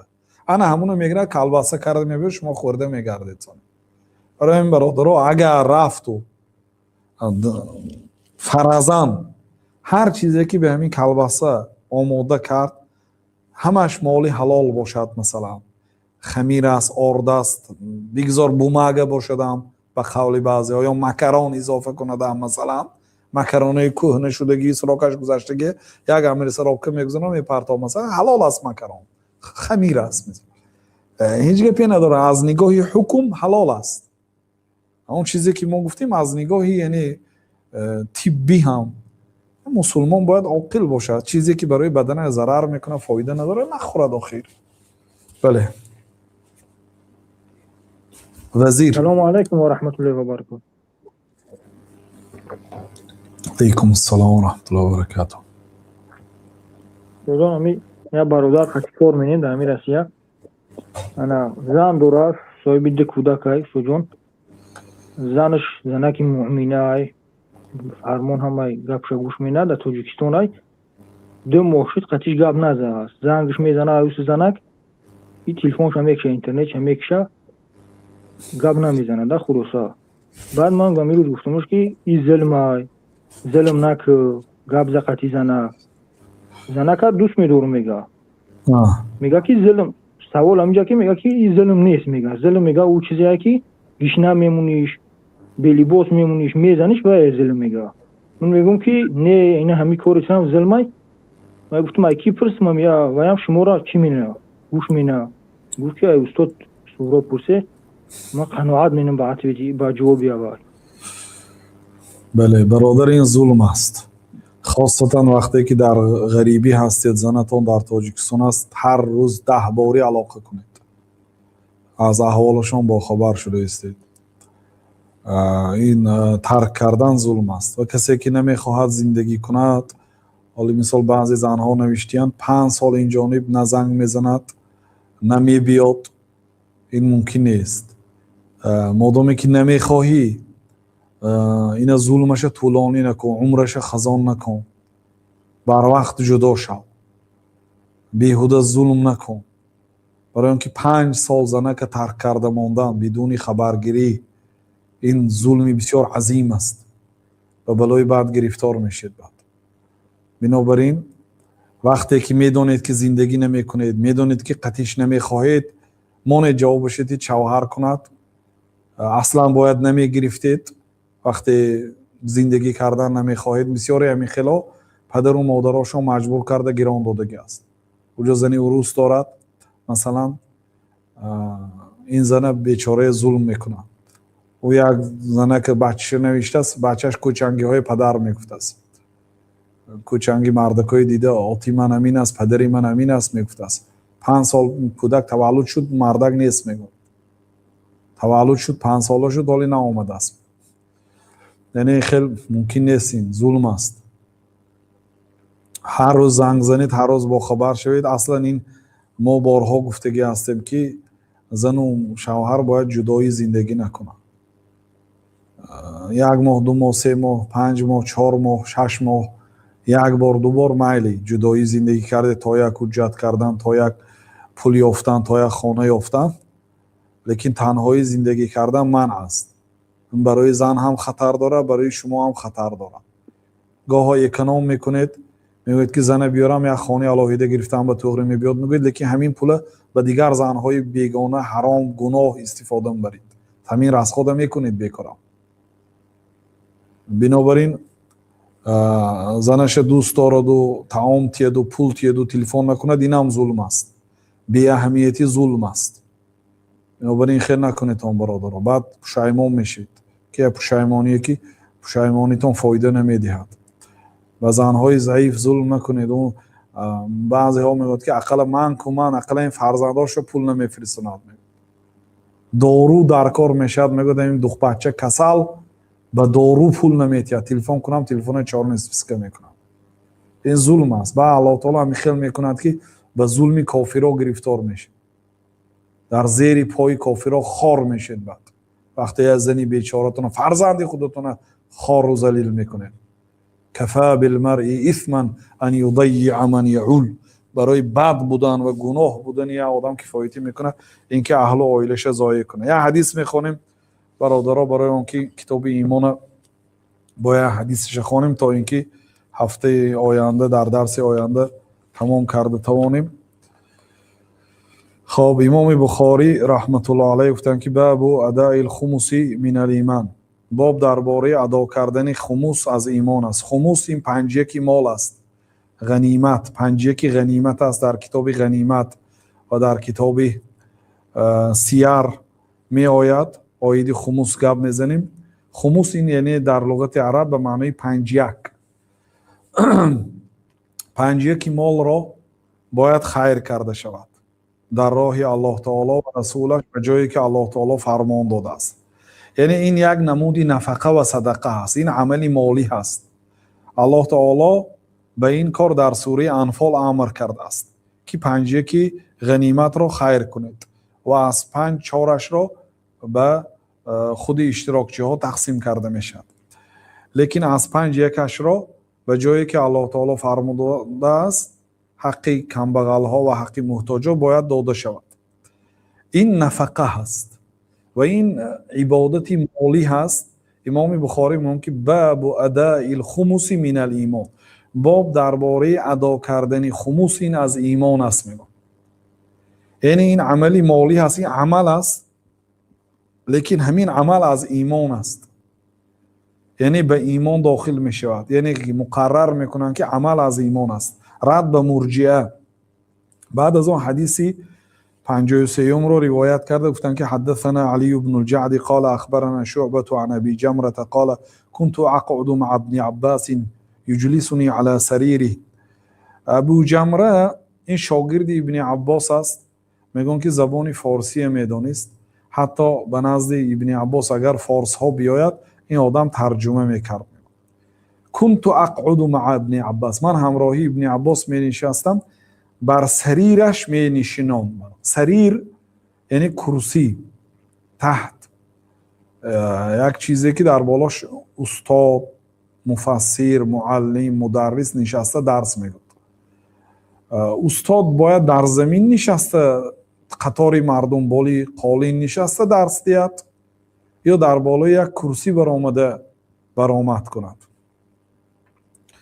میگن که از قدیم الایام، از زمان پیامبر صلی الله علیه و آله در کتاب فتح الباری ابن رجب آوردن که وقتی که بعضی صحابه ها به پیامبر صلی الله علیه و آله پیشنهاد کردند که ما برای شما یک دکان سازیم در داخل مسجد. اینجا دکان به معنای کرسی، تا اینکه آدمی که از در می درآید همه در زمین نشسته است، شما در کرسی معلوم شود. چون که می آمدن پیامبر صلی الله علیه و آله کی بودنشان رو جدا کرده نمی‌تونید. ایکم محمدون، کدام شما محمد است میگفتن. بنابراین تا اینکه آدمی در آمدگی داند که اینجا کی است پیامبر صلی الله علیه و آله، یک کرسی سازیم. بعد پیامبر صلی الله علیه و آله اجازه دادن.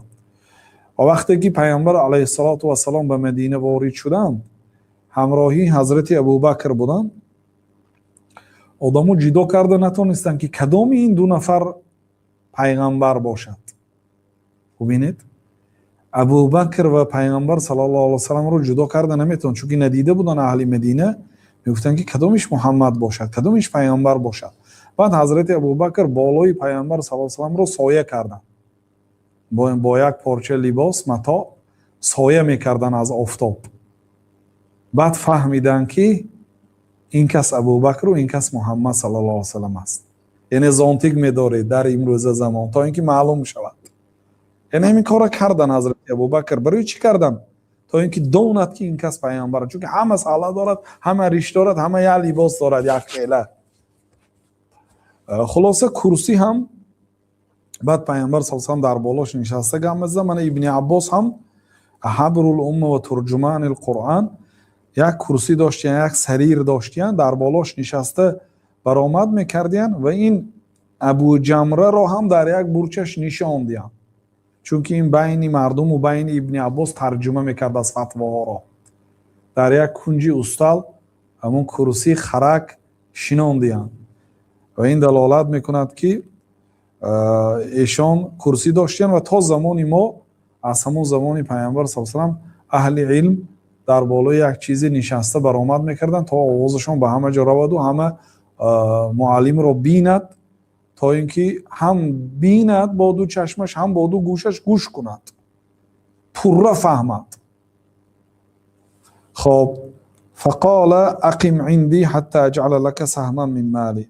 بعد به این شاگردشان گفتن که وقتی سفر کردنی شده از ظاهرا، گفتن کمتری دیگه در نزد من است تا اینکه من از مال من به تو یک سهم دهم.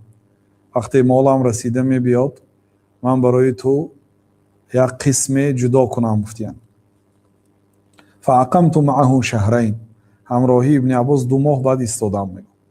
ثم قال، یعنی از بین همون در مابین 2 ماه حدیث های زیاد شنیدن از ابن عباس. این که صحابه نیستن، تابعین هستن، پیغمبر رو ندیدن، صحابه ها رو دیدن. بنابراین از صحابه ها حدیثی پیامبر صلی الله علیه و سلم رو میشنیدن. بعد شنیدن که ابن عباس گفتن که ان وفد عبدالقیس لما اتوا النبی صلی الله علیه و سلم قال من القوم او قال من الوفد. وقتی که نماینده های عبدالقیس آمدن، یعنی قبیله عبدالقیس، مثلا هر یک شهر نماینده هاشو میفرستند، سفیر و همراهی سفیر یک چند نماینده ها میبیاد، نماینده یک کشور. اکنون اون وقت اول قبیله ها بود، چون که اسلام قبیله قبیله قبول کردن، به شهرها قبول کرد، به کشورها. نماینده های عبدالقیس وقتی که آمدن پیامبر صلی الله علیه و آله من القوم، شما کدام قوم هستید؟ یعنی شما از کجا کی هستید؟ این دلالت میکند که شناسایی با مردم سنت است. یعنی وقتی که آدم نمیشناسید شما حق دارید که برادر شما از کجایید، از کدام ملتید، از کدام کشور آمدید، خوش آمدید مثلا. بعد گفتن که ربیعه، ما قوم ربیعه هستیم. قال مرحبا بالقوم غیر خزایا ولا ندامه. گفتن که ای قوم خوش آمدید، مرحبا، خوش آمدید، غیر خزایا، خار نیستید، ولا ندامه، پشیمان هم نمیشوید. اینا به جنگ اسلام آوردن. بعضی آدم ها اول اسیر می افتادن، بعد مسلمان می شدن، یعنی کمتر خار شدن. اما اینا به جنگ و به هیچی آمدن اسلام قبول کردن. غیر خزایا، خار نیستید، ولا ندامه، پشیمان هم نیست، نمیشید برای اینکه اسلام قبول کردید. فقالوا یا رسول الله، گفتن که ای رسول الله، این دلالت میگه اینا علاکه اسلام قبول کرده اومده اسلامشون در پیش پیامبر صلی الله علیه و آشکارا نکنن. اینا در همون کشورشون اسلام قبول کردن. گفتن که این لا نستطيع ان ناتیک الا فی شهر الحرام، ما به نزد شما اومده نمیتونیم کی خواهیم، ما فقط در ماه حرام میبیاییم. ماهای حرام 4 ماه هست: ذوالقعده، ذوالحجه، محرم و رجب. رجب از این سه ماه پای در هم میبیاید. ذوالقعده، ذوالحجه، محرم پای هم میبیاد. اما رجب او پیش از رمضان 2 ماه پیش رجب میبیاد، بعد شعبان، بعد رمضان.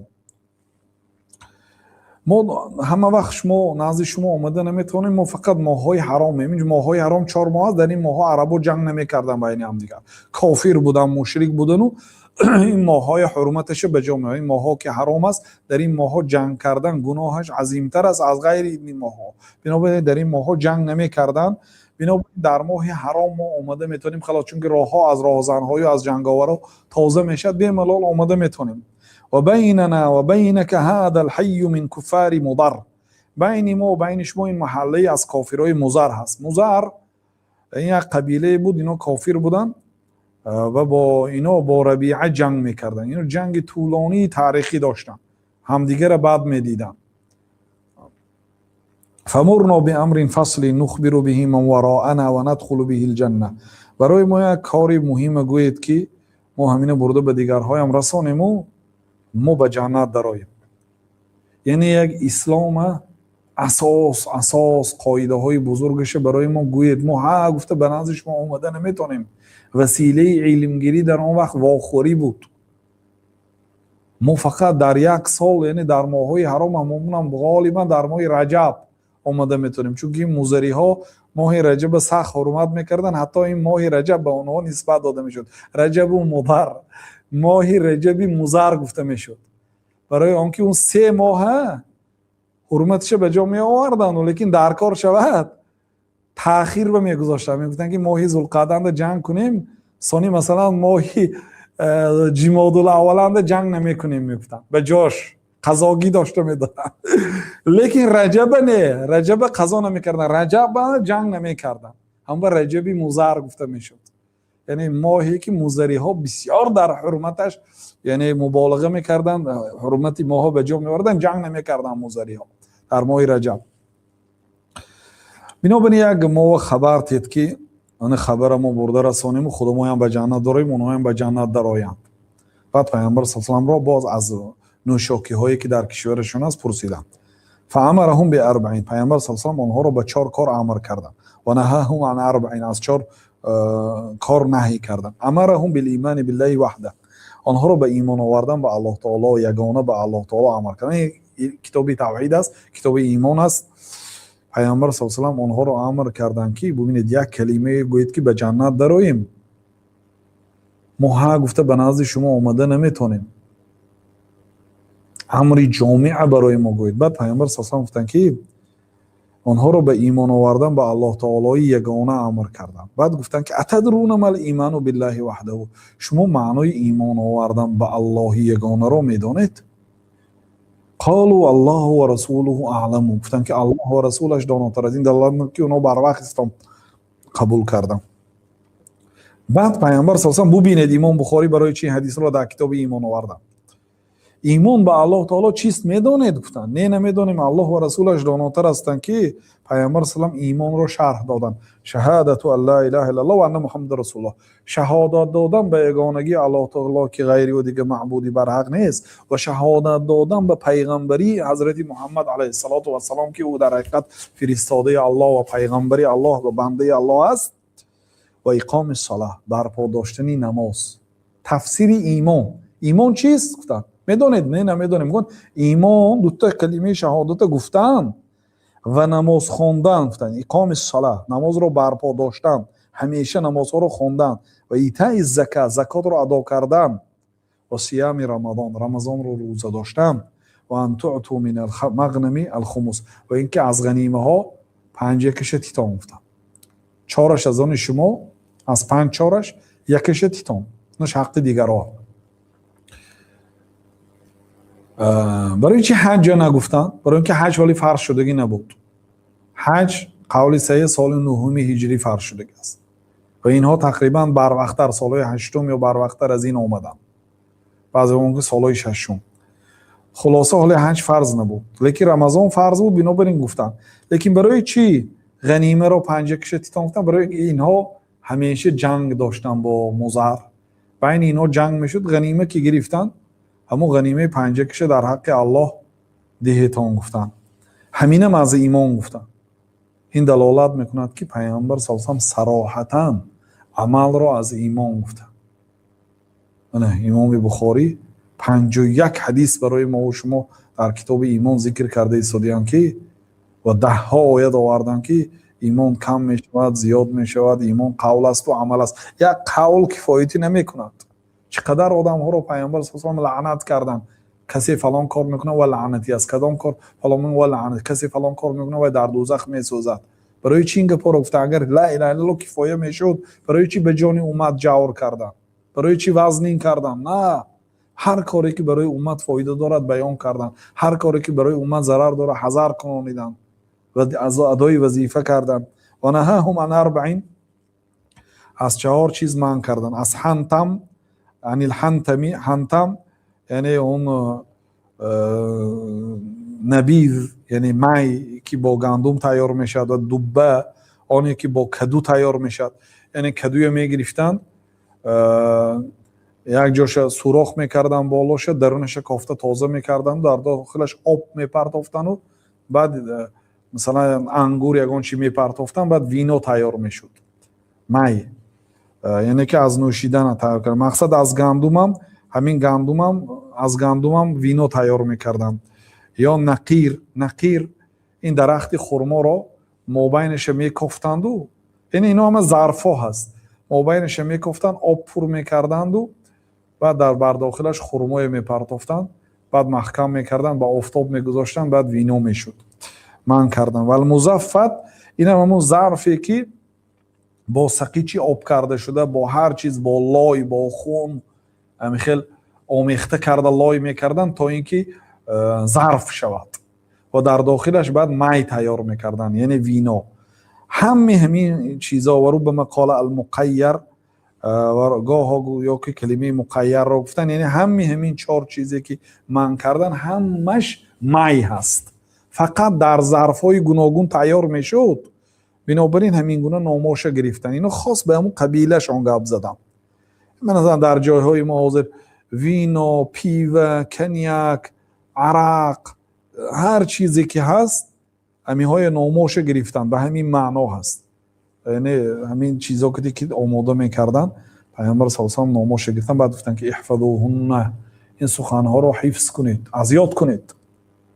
و اخبروا بهن من وراءکم، و رفته این حدیث ها رو با اونهایی که در خانه هاتون هست خبر تیتون، در دهه هاتون هست، در قومتون هست و نا آمدن، این سخن ها رو برده با آنها رسانید. این حدیث رو امام بخاری در کتاب علم و در دیگر کتاب آورده، امام مسلم هم روایت کردن، حدیث متفق علیه است.